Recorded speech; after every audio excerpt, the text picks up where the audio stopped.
తెలంగాణ రాష్ట్ర వ్యాప్తంగా జరుగుతున్న రాజకీయ పరిస్థితులు, ఇటు బీఆర్ఎస్ పార్టీ పూర్తి స్థాయిలో ప్రభుత్వాన్ని అటాక్ చేస్తున్న తీరు, అటు రాష్ట్ర ప్రభుత్వానికి సంబంధించి హామీలను అమలు చేయలేకపోవడం, ఇటు రాష్ట్ర వ్యాప్తంగా కూడా ముఖ్యమంత్రి మంత్రులకు పూర్తిగా కూడా అంటే బీఆర్ఎస్ పార్టీ ఆరోపిస్తున్నట్టుగా అవినీతి మరకలతో ఉంది అంటూ కూడా పూర్తి స్థాయిలో ఆరోపించే ప్రయత్నం అయితే చేస్తున్న పరిస్థితి కనబడుతుంది.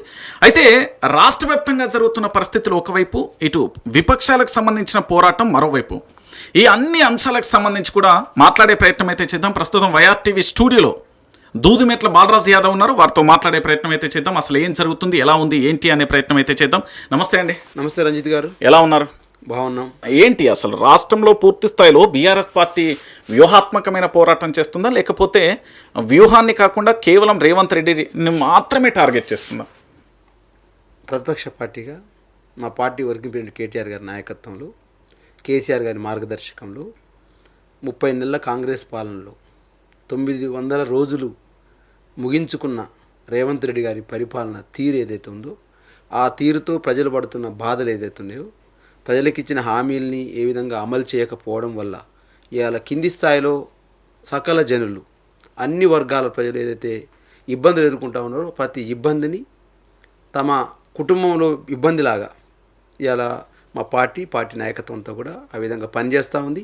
డెఫినెట్గా ఎలక్షన్ల సమయంలో కాంగ్రెస్ పార్టీ ఇచ్చినటువంటి హామీలు ఏదైతే ఉన్నాయో, ప్రతి హామీని అమలు చేసే విధంగా ఇచ్చిన హామీల్ని ఎగ్గొడతా ఉన్న సందర్భంలో డెఫినెట్గా ప్రజల పక్షంగా, ప్రజల గొంతుకై, ప్రజాపక్షమై 24/7 భారత రాష్ట్ర సమితి కేంద్ర కార్యాలయం, మా పార్టీ వర్కింగ్ ప్రెసిడెంట్ నిత్యం ప్రజలు వండుకుంటూ పనిచేస్తున్న సందర్భం కనపడతా ఉంది.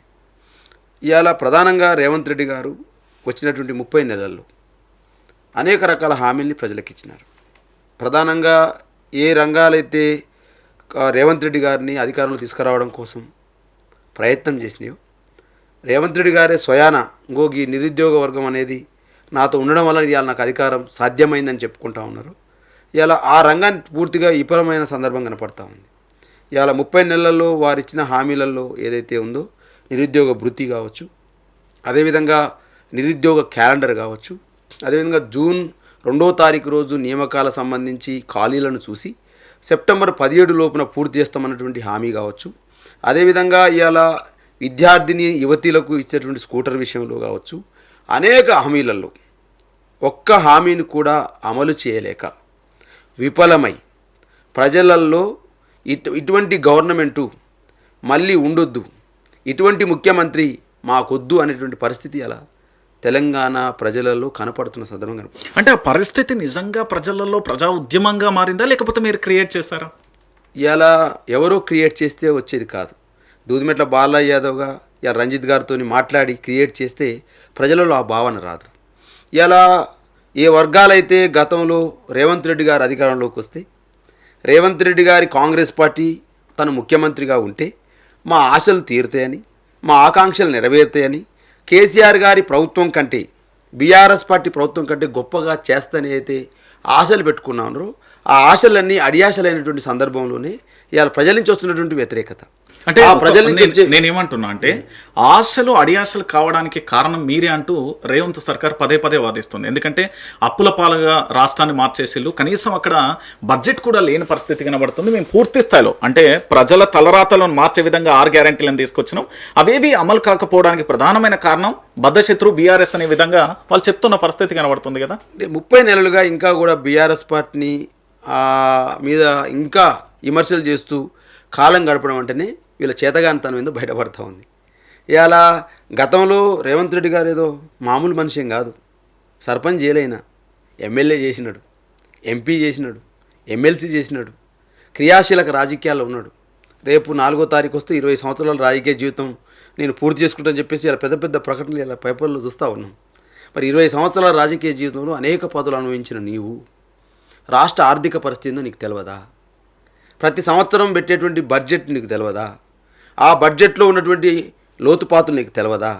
మరి ఏ బడ్జెట్ను చూసి నువ్వు ఇలా ప్రజలకు ఇచ్చిన హామీలు, ఇలా ప్రజలకు ఇచ్చిన హామీలు ఆ రోజు కేసీఆర్ గారు చెప్పారు. ఇవాళ కాంగ్రెస్ పార్టీ ఒక అర్రాజు పాట లెక్క పాడుతూ ఉంది. మేము 10 ఇస్తే వాళ్ళు 12 అని, మేము 4 ఇస్తే వాళ్ళు 6 అని, ఈ విధంగా ప్రజల్ని ఒక తప్పుదోవ పట్టిస్తారని చెప్పేసి అనేక సభలలో చెప్పినారు. కానీ రేవంత్ రెడ్డి గారు ఏమన్నారు, మాది 125 సంవత్సరాల చరిత్ర, మా పార్టీలో అనేక మంది అనుభవజ్ఞులు ఉన్నారు, ఈ దేశాన్ని అనేక సంవత్సరాలు పరిపాలించిన చరిత్ర ఉంది, మాకు మేధావి వర్గం ఉంది అని చెప్పేసి మేము ఏ విధంగా పరిపాలన చేయగలమో మాకు తెలుసు అని చెప్పేసి ప్రగల్భాలు పలికినారు. ప్రగల్భాలు పలికిన వీళ్ళు మరి ఇవాళ ఎందుకు కేసీఆర్ గారి మీద గత ప్రభుత్వం మీద నెపాలు వేసుకుంటూ కాలం గడుపుతూ ఉన్నారు? ఇవాళ ఈ మంత్రివర్గంలో అనేక మంది గతంలో మంత్రులుగా పనిచేసిన వాళ్ళు ఉన్నారు.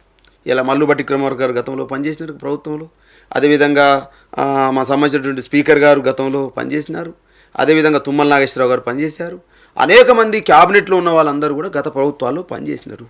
వీళ్ళందరికీ ప్రభుత్వ పరిస్థితి తెలియదా బ్రదర్? నేను అడుగుతున్నా రంజిత్, నేను ఇవాళ ఆడలేక మధ్యలో కూడా అనేటువంటి చందంగా మాట్లాడుతూ ఉన్నారు తప్ప ప్రజలకు నువ్వు ఇచ్చిన హామీలను ఎట్లా అమలు చేయాలనే ఆలోచన లేదు.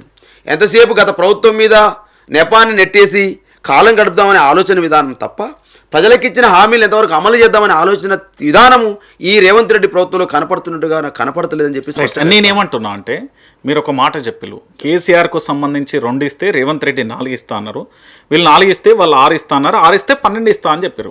మీరు తెలంగాణ ఉద్యమకారుడు, ఈ రాష్ట్రం కోసం పోరాటం చేసిన వ్యక్తి, ఒక కార్పొరేషన్ గా పనిచేసిన వ్యక్తి. నేను డైరెక్ట్ గా అడుగుతున్నా, తెలంగాణ ప్రాంత ప్రజలు చైతన్యవంతమైన గట్టే కదా, మరి కేసీఆర్ని ఎందుకు నమ్మాలి, రేవంత్ రెడ్డిని ఎందుకు నమ్మాలి? అక్కడ ఇప్పుడు 10 సంవత్సరాలు ముఖ్యమంత్రిగా కేసీఆర్ గారిని చూసాం. రేవంత్ రెడ్డి కేసీఆర్ కంటే గొప్పగా ఏమో చేస్తామని చెప్పేసి కళ్ళు అన్నారు. డెఫినెట్గా ఇప్పుడు పాత ఒక వింత, కొత్త ఒక వింత, పాత ఒక రోత అన్నట్టు డెఫినెట్గా కేసీఆర్ గారు 10 సంవత్సరాలు చూసినారు కదా. కాబట్టి కేసీఆర్ కంటే గొప్పగా చేస్తామని చెప్పేసి అయితే ప్రజల్లో తిరుగుతూ అనేక రకాల హామీలు ఇచ్చినారు. ఆ హామీలను నమ్మే ప్రయత్నం ప్రజలు చేసినారు. కాబట్టి అలా ఈ 30 నెలల్లో కనపడతా ఉంది కదా. నాకు తెలిసి ఏ ప్రభుత్వమైనా ఒక 5 సంవత్సరాల తర్వాతకినో లేకపోతే ఒక 10 ఏళ్ల తర్వాతనో ఆ ప్రభుత్వం మీద ప్రజలకు కొంత అనాసక్తత వస్తుంది, విరక్తి వస్తుంది. కానీ 30 నెలల్లోనే ఈ ప్రభుత్వం పోవాలి, తిరిగి మళ్ళీ కేసీఆర్ రావాలి, రేవంత్ రెడ్డి పోవాలి, కేసీఆర్ రావాలనే భావన ఏదైతే ప్రజల్లో ఈ నాటుకుందో ఇవాళ రేవంత్ రెడ్డి యొక్క పూర్తి వైఫల్యంగా భావిస్తూ ఉన్నాం. ఇవాళ రేవంత్ రెడ్డి గారికి సంబంధించి సార్ నేను అడుగుతా ఉన్నాను, ఇలా 100 రోజులు మీకు ఎవరు కూడా డెడ్ లైన్ పెట్టలే. మీరే మీకు మీరుగా ఎలక్షన్ మేనిఫెస్టో పెట్టి 100 రోజులలో మేము 6 గ్యారంటీలు నెరవేరుస్తాం, 6 గ్యారంటీల్లో 13 అంశాలు నెరవేరుస్తామని చెప్పేసి అన్నారు. ఒక ఉస్మాన్ సిటీ విద్యార్థి నాయకుడిగా, ఉద్యమకారుడిగా నువ్వు అన్నావు కేసీఆర్ ఉద్యమకారులను పట్టించుకోవాలని చెప్పేసి గప్పాలు కొట్టేటువంటి రేవంత్ రెడ్డి గారు మరి ఇవాళ ఈ 30 నెలల కాలంలో ఎంతమంది ఉద్యమకారులను పట్టించుకున్నారు? నేను అడుగుతా ఉన్నాను. నేను గతంలో కేసీఆర్ గారు 610 మంది ఉద్యమ నాయకులకు సంబంధించినటువంటి అమరవీరుల కుటుంబాలకు ఉద్యోగ నియామకాలే కావచ్చు, వాళ్ళ ఇంటికి 10 లక్షల రూపాయలే కావచ్చు, వాళ్ళని గౌరవించిన తీరే కావచ్చు, 610 కుటుంబాలను చూపెడతాను నేను. ఈ 30 నెలల్లో ఒక్క కుటుంబాన్ని అయినా హక్కున చేర్చుకొని దగ్గర చేర్చుకొని వాళ్ళతో మనస్ఫూర్తిగా భోజనం చేసిన రోజు ఉందా రేవంత్ రెడ్డి గారిని అడుగుతాను నేను. వాళ్ళని మనస్ఫూర్తిగా వాళ్ళని గౌరవించిన రోజు ఉందని అడుగుతా ఉన్నాను. ఓన్లీ అధికారం రావడం కోసం, రేవంత్ రెడ్డి ముఖ్యమంత్రి పీఠం ఎక్కడం కోసం ఇవాళ ఒక అంతర్గతంగా తెలంగాణ వ్యతిరేక భావజాలను నింపుకున్నటువంటి రేవంత్ రెడ్డి గారు పైకి మాత్రం తెలంగాణకు ఏదో చేస్తానని చెప్పేసి మాటలు చెప్పింది తప్ప ఇలా చేతలు లేవు. మాటలేమో కోటలు దాటినాయి, కానీ ఇలా చేతలు మాత్రం గడప దాటే పరిస్థితి లేదు. అంటే మీరు తెలంగాణ ఉద్యమంలో ఉన్నారు, రాష్ట్రం ఏర్పడిన తర్వాత 10 సంవత్సరాలు, దాదాపుగా ఆల్మోస్ట్గా ఒక 20 సంవత్సరాలు అయితే రాజకీయాన్ని దగ్గరుండి చూస్తారు, అనుభవించారు, దాంతోపాటు రాజకీయాన్ని చూస్తారు. ఇక్కడ ఎన్టీఆర్ గవర్నమెంట్ నుంచి, ఎన్టీఆర్ కావచ్చు, చంద్రబాబు కావచ్చు, లేకపోతే వైఎస్ రాజశేఖర రెడ్డి కావచ్చు, ఆ తర్వాత ఎవరు స్పీకర్గా ఉన్న కిరణ్ కుమార్ రెడ్డి కావచ్చు, రోషయ్య కావచ్చు, ఆ తర్వాత కేసీఆర్ కావచ్చు, ఇన్ని ప్రభుత్వాలను చూశారు కదా. ఇన్ని ప్రభుత్వాలలో పూర్తి స్థాయిలో ఎవరి మీద కూడా కేవలం 30 నెలల్లో వ్యతిరేకత వచ్చిన జాడ దాఖలా లేవు. కానీ రేవంత్ రెడ్డి మీదనే ఎందుకు ఇంత త్వరగా వచ్చింది అంటే ఇప్పుడు రేవంత్ రెడ్డి మీద ఎందుకు వస్తుందంటే రేవంత్ రెడ్డి చెప్పిన మాటలకి చేసే చేతలకి పొంతన లేదు. ఇక్కడ ఈ 2 అంశాలను బేరేజ్ వేసుకొని మాట్లాడేయాలి మనం. డెఫినెట్గా గతంలో రేవంత్ రెడ్డి గారు రైతు కూలీల సంబంధించి నేను గొప్పగా చేస్తానని చెప్పేసి మాట్లాడినాడు. అదేవిధంగా కౌలు రైతుల గురించి గొప్పగా చేస్తామని చెప్పేసి మాట్లాడినాడు. ఇవాళకి 30 నెలలు కావస్తుంది. రంజిత్ గారు మీరు అడుగుతాను, మీరు సీనియర్ జర్నలిస్ట్, తెలంగాణ ఉద్యమంలో మిమ్మల్ని చూసినాం మేము. అదేవిధంగా ఆ రోజు ఆ కాలికి బల్బం కట్టుకొని మీరు ఏ విధంగా పనిచేస్తారో మేము అందరం చూసినాం. మరి అలా ఈ 30 నెలల్లో రేవంత్ రెడ్డి గారు ఏదైతే ఏ రకమైన హామీ ఇచ్చిండ్రో ఆ హామీలలో ఒక్కటన్నా అమలు చేయలేకపోతా ఉన్నాడు. నేను అడుగుతాను, ఎందుకు అమలు చేయలేకపోతాం అన్నాడు. కారణం ఏంటి? ప్రేమ లేదు ప్రజల పట్ల, అధికారం పట్ల మోహం తప్ప, కుర్చీ మీద ఉన్నటువంటి ప్రేమ తప్ప ప్రజల పట్ల నీకు ప్రేమ లేదని అంటే అర్థమైతే. ప్రజల పట్ల ప్రేమ లేదే రేవంత్ రెడ్డిని ముఖ్యమంత్రి చేసిరా? ప్రజల పట్ల ప్రేమ లేదే రేవంత్ రెడ్డిని ఎమ్మెల్యే చేసిరు? ఒక్క ప్రజల పట్ల ప్రేమను ఒక నిర్ణయం చెప్పండి. ప్రజల పట్ల ప్రేమను ఒక నిర్ణయం చెప్పండి. ఇచ్చిండు కదా, ఏమి ఇచ్చిండు? ఫ్రీ బస్ ఇచ్చిండు. ఒక ఫ్రీ బస్ తప్ప ఇంకేమైనా వచ్చిందా? గ్యాస్ ఇచ్చిండు కదా. గ్యాస్ ఎంతమందికి ఇచ్చిండు? గ్యాస్ ఎంతమందికి ఇచ్చిండు? ఉచిత కరెంట్ ఇచ్చిండు కదా. ఎంతమందికి ఇచ్చిండు అంటున్నాను. ఇవాళ గ్యాస్ ఇచ్చిండని చెప్పేసి మీరు మాట్లాడారు. అంటే వాళ్ళు చెప్తున్నారు కదా మాకు సాధ్యమైనంత అదే చెప్తాను. 6 గ్యారంటీలలో కౌలు రైతులను గుర్తించకపోతివి, రైతు కూలీలను గుర్తించకపోతివి, ఇస్తున్న రైతు బంధుని సరైన సమయంలో వేయకపోతివి, అదేవిధంగా ఇవాళ రైతు రుణమాఫీని సరిగ్గా చేయకపోతివి, ఉద్యమకారులు 250 గజాల స్థలం ఇవ్వకపోతివి, అదేవిధంగా నువ్వు ఇవాళ ఇస్తానన్న పింఛను ఏదైతే గతంలో కేసీఆర్ గారు ముసలైన వేరు చేసిండు, ముసలమ్మకు మీ వచ్చినాక ముసలమ్మను కాపాడుకుంటాం, ముసలైన కాపాడుకుంటూ చెప్పేసి మాట్లాడినావు కదా. మరి ఇలా ముసలయ్యకు పింఛను సంబంధించి 35 నెలల్లో ఎందుకు పెంచలేకపోయినావు? అదేవిధంగా ఇవాళ వాటితో పాటుగా మహిళలకు ఇస్తాను 2500 ఎందుకే లేకపోయినావు?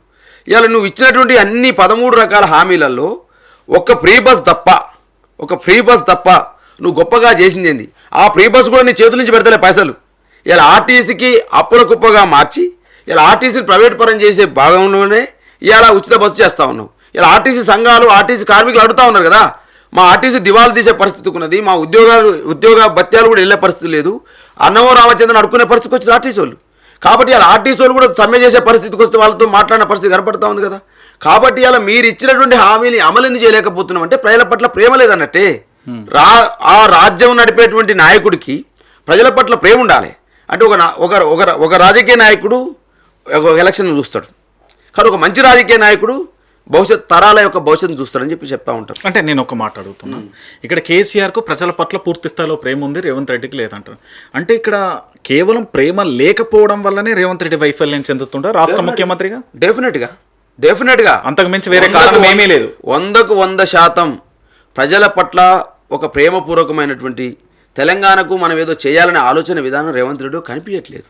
కనిపిస్తే ఇట్లుండదు కదా, ఏదో మనం వచ్చినాం, కేసీఆర్ని కొట్టినాం, ముఖ్యమంత్రి సీట్ ఎక్కినాం, ఇదే కనపడతా ఉంది. మీరు ఏ మీటింగ్లో చూడండి, మీరు నిన్న నల్గొండ మీటింగ్ జరిగింది. నల్గొండ మీటింగ్లో వారు వాడిన భాష ఏంటి, వారు మాట్లాడిన పదజాలం ఏంటి?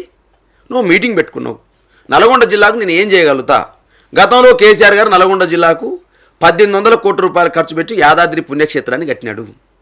11 టీఎంసీల రిజర్వాయర్ గారు బసవాపురం రిజర్వాయర్ని సుమారు 1751 కోట్లతో అభివృద్ధి చేసినాడు. అదేవిధంగా నల్గొండ జిల్లాను 3 జిల్లాలుగా విభజన చేసి 3 మెడికల్ కాలేజ్ ఏర్పాటు చేసిండు. అదేవిధంగా 34,000 కోట్ల రూపాయలతోటి 4,000 మెగావాట్ల విద్యుత్ ఉత్పత్తి చేసే యాదాద్రి థర్మల్ పవర్ స్టేషన్ స్థాపించిండు. నేను కొత్తగా ఏం చేయగలుగుతారో చెప్పు. ఎస్ఎల్బీసీగా గప్పాలు కొడతా ఉన్నాడు. ఎస్ఎల్బీసీ నేను పూర్తి చేస్తా, నల్గొండ జిల్లా రైతాంగాన్ని 3 లక్షల ఎకరాలకు నీరిస్తా అని చెప్పేసి మాట్లాడుతూ ఉన్నారు. ఎవరు పాపం ఇది? మీ పార్టీ పాపం కాదా? 2005వ సంవత్సరంలో దీనికి శంకుస్థాపన చేసింది ఎవరు? ప్రారంభించింది ఎవరు? 2005 నుంచి 2026 ఇవాళకి కూడా ఇంకా కూడా పూర్తి చేయకుండా కాలం గడుపుతున్నది ఎవరు? 2005లో శంకుస్థాపన చేసి 2010లో పూర్తి చేసి నల్గొండ జిల్లా ప్రజలకు ఆ రోజు కాంగ్రెస్ పార్టీ హామీ ఇచ్చిన మాట వాస్తవం కాదా? దాన్ని పడవ పెట్టింది మీరు వాస్తవం కదా?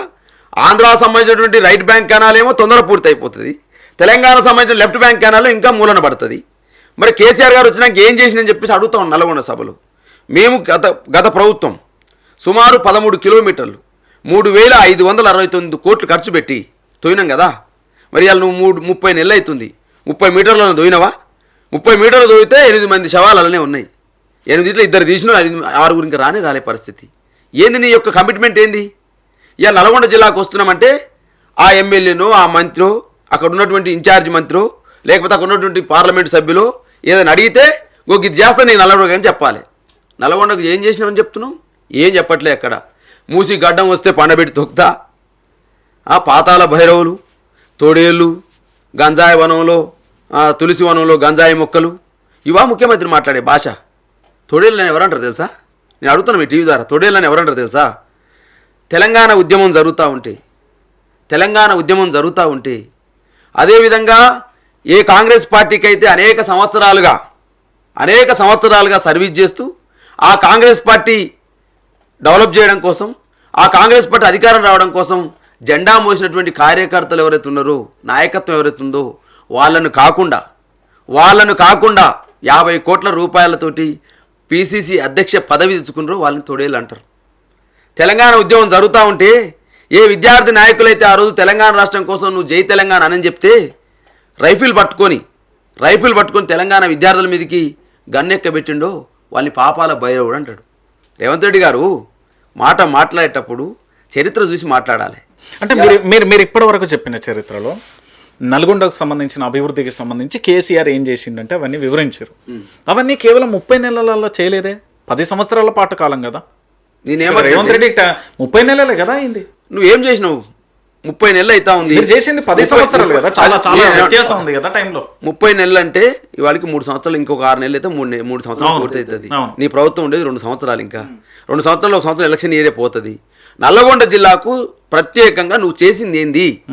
నేను అడుగుతాను ఇలా మీ టీవీ ద్వారా, నల్లగొండ జిల్లాకు రేవంత్ రెడ్డి గారి ప్రభుత్వం చేసింది ఏంటి? ఇది అడుగుతాను క్వశ్చన్.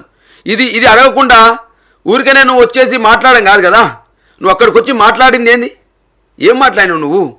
ఆ పంచాయతీ నాకు తెలిసి ఆ సభ ప్రజాపాలన బహిరంగ సభ అంటారా, లేకపోతే పోస్టర్ల పంచాయతీ అంటారా, లేకపోతే డీసీసీ అధ్యక్షుని కుర్చీ లేదని చెప్పేసి కొట్లాట అంటారా, లేకపోతే సీఎంఓ అధికారులు corporation chairman, Nalgonda municipal corporation chairman నెట్టేస్తే జరిగినటువంటి పంచాయతీగా భావించవచ్చా? ఇది పంచాయతీల సభ తప్ప ప్రజాపాలన లెక్క కనిపించలేదు నాకు అక్కడ. నేనేమంటే రేవంత్ రెడ్డి గారు రోజు ఒక తిట్టదండగాన్ని ఎత్తుకొని ప్రతిరోజు ఏం మాట్లాడుతూ ఉన్నారు నాకు అర్థం. ఒక చిన్న ఇంటరాక్ట్ ఏంటంటే, మీరు ఆ సభ మొత్తం కూడా చూసారు కదా. ఆ సభలో చిన్న సమస్య ఏంటంటే, కాంగ్రెస్ పార్టీ నుండి బహిష్కరించిన తీన్మార్ మల్లన్న ఫోటో ఉంది. దాంతో పాటు అక్కడికి సంబంధించిన నేతలది గుత్తా సుఖేంద్ర కొంతమంది నేతల ఫోటో మిస్ అయింది.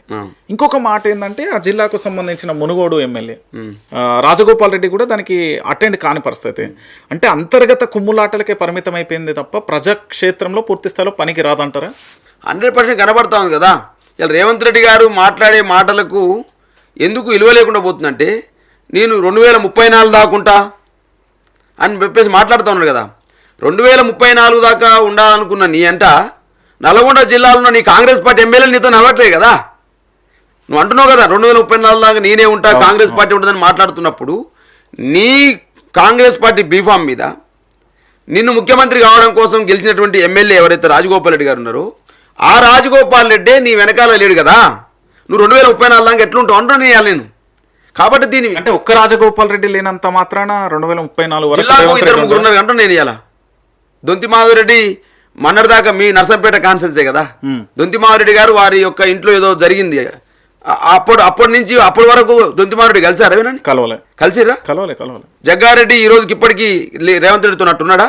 నేనేమంటే, కాంగ్రెస్ పార్టీలోనే ఒక గ్రూపు, అయ్యో మేము నాటిన చెట్టుకు మేము నీళ్లు పోసిన చెట్టును కాంగ్రెస్కు ఏమంటారు కదా, చీమలు పెట్టిన పుట్టలు పాములు జొరబడినట్టు ఇలా కాంగ్రెస్ పార్టీకి మేము అందరం కూడా త్యాగాలు చేస్తే రేవంత్ రెడ్డి వచ్చేదో ముఖ్యమంత్రి పీఠం ఎత్తుకపోయినటువంటి భావన ఇవాళ మల్లు బట్టిక్రమార్కలో ఉంది, జగ్గారెడ్డిలో ఉంది, హనుమంతరావులో ఉంది, కోమరెడ్డి సోదరులలో ఉంది, జానారెడ్డిలో ఉంది, ఉత్తమ్ కుమార్ రెడ్డిలో ఉంది. అదేవిధంగా అనేక మంది సీనియర్ కాంగ్రెస్ పార్టీ నాయకులు ఎవరైతే ఉన్నారో వాళ్ళందరిలో ఉంది. అంటే ఇది భవిష్యత్తులో ఏమైనా ఉద్యమంగా మారే అవకాశం ఉంటుంది. నాకు తెలిసి ఈ రోజు రాజుకుంటుందేమో, అది కాస్త కొన్ని రోజుల తర్వాత మంటదేమో, అది కాస్త కాంగ్రెస్ పార్టీ విచ్ఛిన్నానికి విస్ఫోటనం అయిద్దేమో అని అంటా ఉన్నాను ఇవాళ డెఫినెట్గా. కాబట్టి రాజగోపాల్ రెడ్డి గారు రేపు భవిష్యత్తులో ఎక్కడ డీకే శివకుమార్ లెక్క నాకు అడ్డం వస్తాడు అని రాజగోపాల్ రెడ్డి కావాల్సుకొని సైడ్ లైన్ చేస్తున్నట్టుగా అనిపిస్తోంది రేవంత్ రెడ్డి గారు. ఎందుకంటున్నంటే, రాజగోపాల్ రెడ్డి గారు నిన్న అంతకుముందు మాట్లాడుతూ ఓన్లీ మంత్రుల నియోజకవర్గాల్లో మాత్రమే నిధులు వస్తా ఉన్నవి, మిగతా నియోజకవర్గాల్లో నిధులు రావటని చెప్పినారు. అవును, నిన్న కూడా మన నల్గొండ పార్లమెంట్ సభ్యుడు కూడా అదే మాట మాట్లాడినాడు. ఓన్లీ మంత్రుల నియోజకవర్గాల డెవలప్మెంట్ అవుతుందని చెప్పేసి మళ్ళీ నేనే సీఎం అవుతా అంటూ కూడా రాజగోపాల్ రెడ్డి స్టేట్మెంటే ఇచ్చిండు అప్పుడు. కాబట్టి నేనేమంటే, ఇవాళ ముఖ్యమంత్రి గారు వాళ్ళ ఎమ్మెల్యేలను సాటిస్ఫై చేయలేకపోతా ఉన్నాడు. తెలంగాణ ప్రజలను సాటిస్ఫై చేస్తాడు? వాళ్ళ ఎమ్మెల్యేలనే వాళ్ళతో కలిసికట్టుగా నడిపించలేకపోతా ఉన్నాడు. రేపు కాంగ్రెస్ పార్టీ అధిష్టానాన్ని ఏం నడిపించగలదు? నాకు అనిపించేది అంటే, రేవంత్ రెడ్డి గారు ఎప్పుడు నమ్మకమైన మనిషి కాదేమో నాకు అనిపిస్తుంది. అనేకసార్లు మా అధికారంలో దాసో శ్రవణ్ గారు కాంగ్రెస్ పార్టీలో అనేక రోజులుగా ఉన్నాడు. తదనంతరం తను బయటికి వెళ్ళినప్పుడు ఒక మాట చెప్పినాడు, రేవంత్ రెడ్డి గారిని ప్రత్యేక దర్శనం అని చెప్పేసి మామూలుగా ఫ్రీ దర్శనం అని చెప్పేసి రకరకాల దర్శనాలు ఉంటే ఫోనే ఎత్తాడు, అసలు ఫోన్ టచ్లోకి రాడు, నాయకుడికి ఏముందో ఎక్కడుందో చూడడు, ఆయన కలవాలంటే ఒక హైటెక్ పద్ధతిలో ఉంటుందని చెప్పినారు. రేవంత్ రెడ్డి గారు మామూలుగా ముఖ్యమంత్రి కావచ్చు, అంటే నాకు తెలియదు ఈ దర్శనం ఫ్రీ దర్శనం దాని మతలబ్ అంటే ఫ్రీ దర్శనం అనేది కొంతమందికి ఉంటుంది, హైటెక్ దర్శనం కొంతమందికి అంటే అదే దేవుళ్ళ దగ్గరనే చూసినా కదా. రేవంత్ రెడ్డి గారు గట్టినే ఉంటుందట.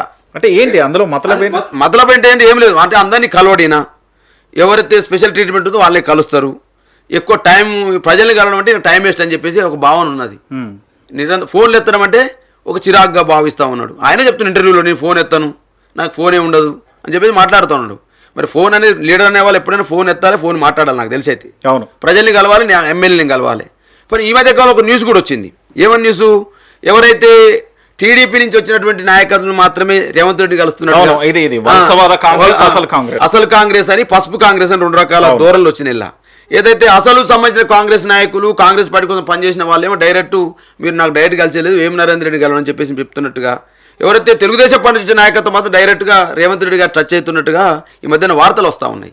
కాబట్టి ఇవన్నీ కూడా చర్చ జరుగుతున్న సందర్భంలో వాళ్ళ గొడవలు వాళ్ళకు ఉన్నాయి, వాళ్ళ పంచాయతీలు వాళ్ళకు ఉన్నాయి, వాళ్ళ యొక్క భూదందాలు వాళ్ళకు ఉన్నాయి, వాళ్ళకు సంబంధించినటువంటి ఏదైతే స్కామ్లు ఉన్నాయో వాళ్ళకు ఉన్నాయి.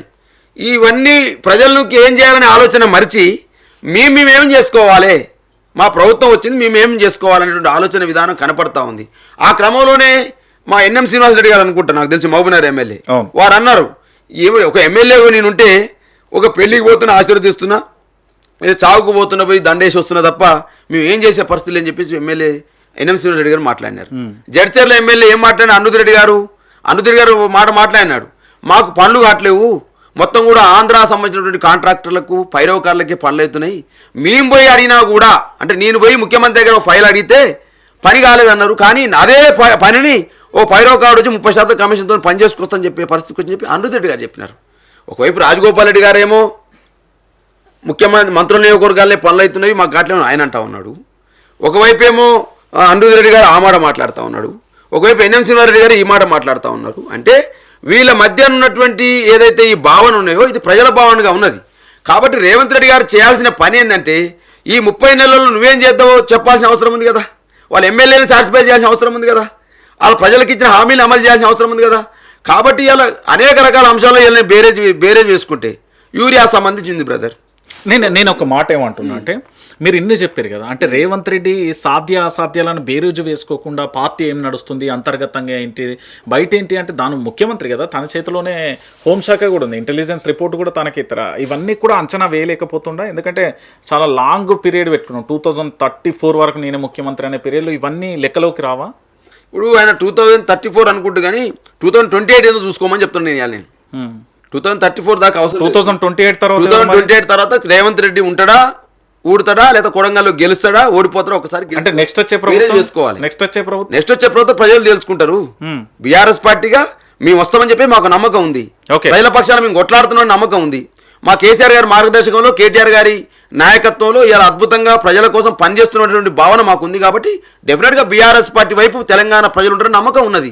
కానీ ఇలా కాంగ్రెస్ పార్టీ సంబంధించినటువంటి అనేక అంశాలను ఇలా బేరేజ్ వేసుకుంటూ ప్రజల్లో వండుకుంటూ కొట్లాడుతున్న సందర్భంలో ఇవాళ ప్రతి ఎమ్మెల్యే కావచ్చు, ప్రతి నాయకుడు కావచ్చు, నోరు అంటే ఏమంటారు కదా, నాకు అనిపిస్తూ ఉంది అంటే ఆవు చేల్లో మేస్తే దూడ గట్టున మేస్తా అన్నట్టు ఇలా రేవంత్ రెడ్డి గారే తిట్లపురాన్ని ఎంచుకున్నప్పుడు, రేవంత్ రెడ్డి బూతు దండకాన్ని బూతు పురాన్ని ఎంచుకున్నప్పుడు వాళ్ళ ఎమ్మెల్యేలు కానీ వాళ్ళ సమయ నాయకత్వం కానీ ఎందుకు మాట్లాడతారు అంటున్నాను. ఇవ్వాలి నేను మైనంపల్లి హనుమంతరావే ఉన్నాడు, ఒక మాజీ మంత్రి 5 సార్లు ఎమ్మెల్యే, అదేవిధంగా ఒక తెలంగాణ తొలి ముఖ్యమంత్రి కొడుకు, ఒక అద్భుతమైనటువంటి పరిపాలన నాకు అప్పగిస్తే, మంత్రి బాధ్యతలు ఇస్తే అద్భుతంగా పరిపాలన చేసి చూపెట్టేటువంటి నాయకుని పట్టుకొని ఓ ప్రెస్ మీట్లో, అది కూడా ఎక్కడ జనరల్ ప్రెస్ మీట్ కాదు, అది గాంధీ భవన్లో జరిగే ప్రెస్ మీట్లో కూడా అరే తొరే అని మాట్లాడుతున్న సందర్భం కనపడతా ఉంది.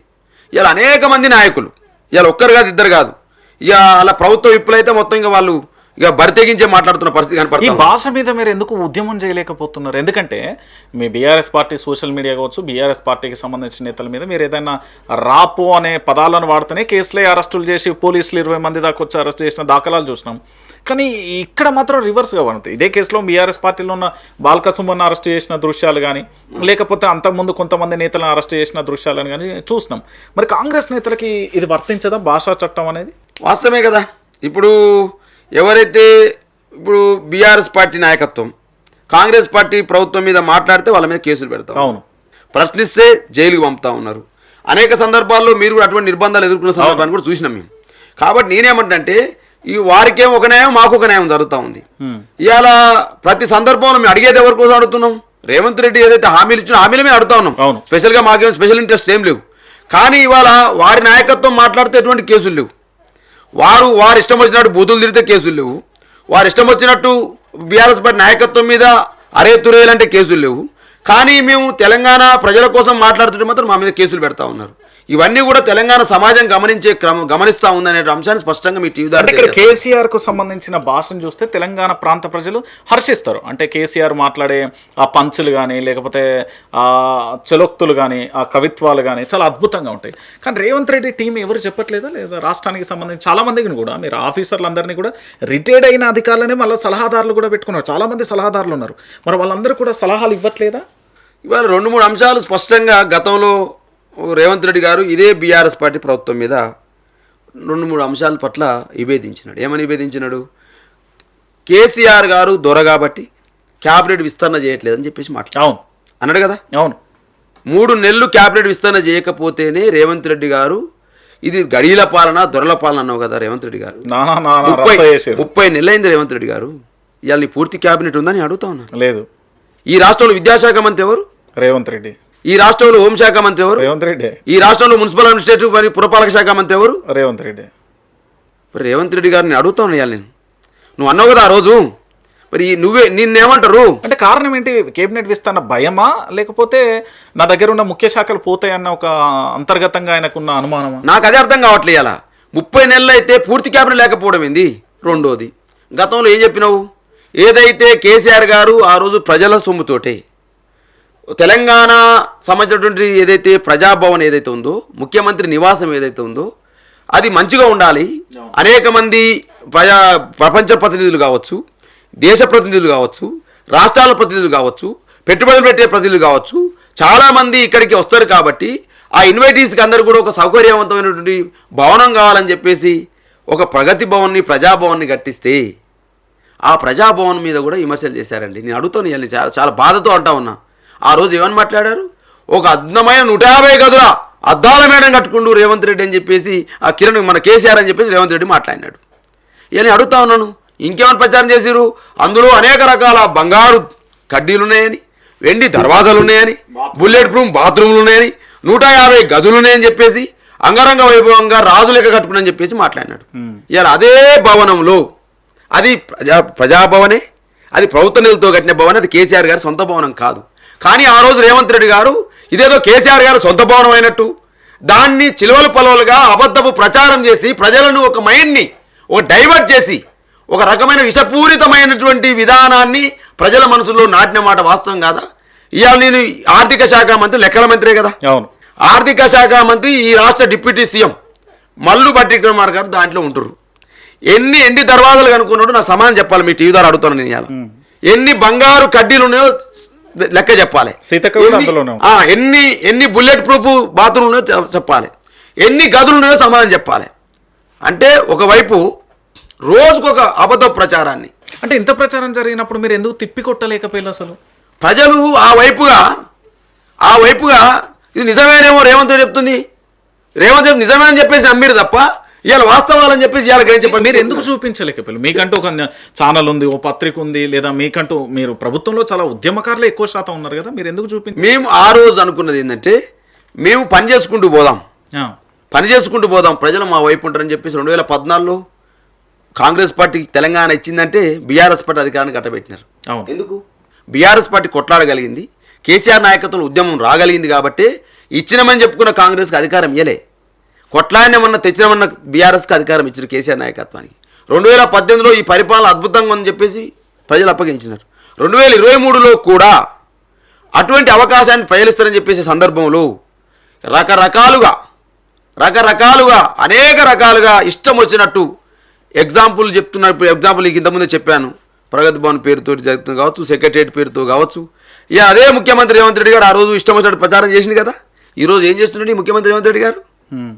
ఇవాళ 100 కోట్ల రూపాయలతోటి మర్రి చెన్నారెడ్డి మానవరుల కేంద్రంలో 100 కోట్ల రూపాయలతో నువ్వు కట్టుకున్నటువంటి భవనం, ఇంద్రభవనం ఎవరి కోసం, ఏ నిధులతో కట్టినావు రేవంత్ రెడ్డి గారు?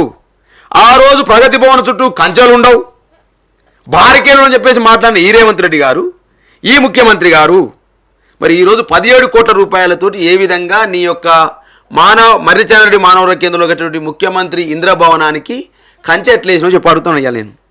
ఆ ఇంద్రభవనం పక్కనే 10 కోట్ల రూపాయలతోటి ఫుట్బాల్ స్టేడియం కట్టుకున్నాం. అవును, నేను అడుగుతాను నేను. ఇవాళ అది ప్రజల పైసలు కావా? మీరు ఎందుకు అడ్డుకోలేకపోయారు? డెఫినెట్ గా అడుగుతా ఉన్నాం కదా, అడ్డుకోలేకపోయింది. డెఫినెట్ గా అడుగుతున్నాం, అడ్డుకుంటున్నాం.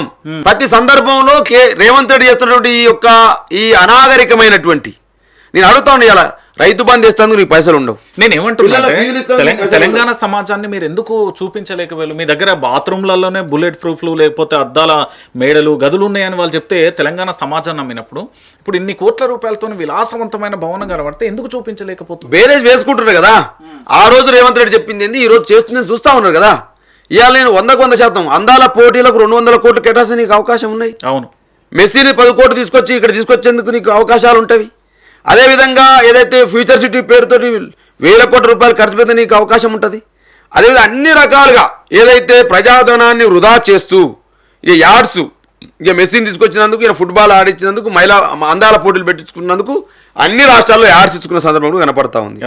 కాబట్టి ఇవన్నీ కూడా ప్రజలు రోజు బీఆర్ఎస్ పార్టీగా మా పార్టీ వర్గం కేటీఆర్ గారి నాయకత్వంలో నిరంతరం ప్రజల ముందు ఉంచుతా ఉన్న ఈ అంశాలన్నీ కూడా ఇవాళ ఇల్టు పాలసీ పేరుతో విధ్వంసమైన, ఎస్యూ భూములను అమ్మకాలని చెప్పేసిన ప్రయత్నమైన, గ్రీన్ఫీల్డ్ హైవే పేరుతో చేస్తున్న రియల్ ఎస్టేట్ దందా అయినా, లగిచర్ల భూములు గిరిజన భూములు లాక్కున్న విధానాన్నైనా, అదేవిధంగా ఇవాళ అనేక కుంభకోణాలకు ఇవాళ ఎలుగుమట్టలో జరిగినటువంటి ప్రజలపైన విధ్వంసకాండ అయినా, హైదరాబాద్ ప్రాంతంలో ఏదైతే అన్ని గల్లీలలో, హైదరాబాద్ అనే అనేక బస్తీల నిలయం, అనేక బస్తీలలో సుమారు 20 ఏళ్లుగా 30 ఏళ్లుగా 60 గజాలు 30 గజాలు 100 గజాల్లో నివసిస్తున్న ఈ పేదల ఇండ్ల మీద మీరు చేస్తున్న బుల్డోజర్ రాజ్యం మీద చేస్తున్న బుల్డోజర్ రాజ్యం చేస్తూ ఉన్నారో ఆ రాజ్యానికి వ్యతిరేకంగా బీఆర్ఎస్ పార్టీ పోరాటమే కావచ్చు.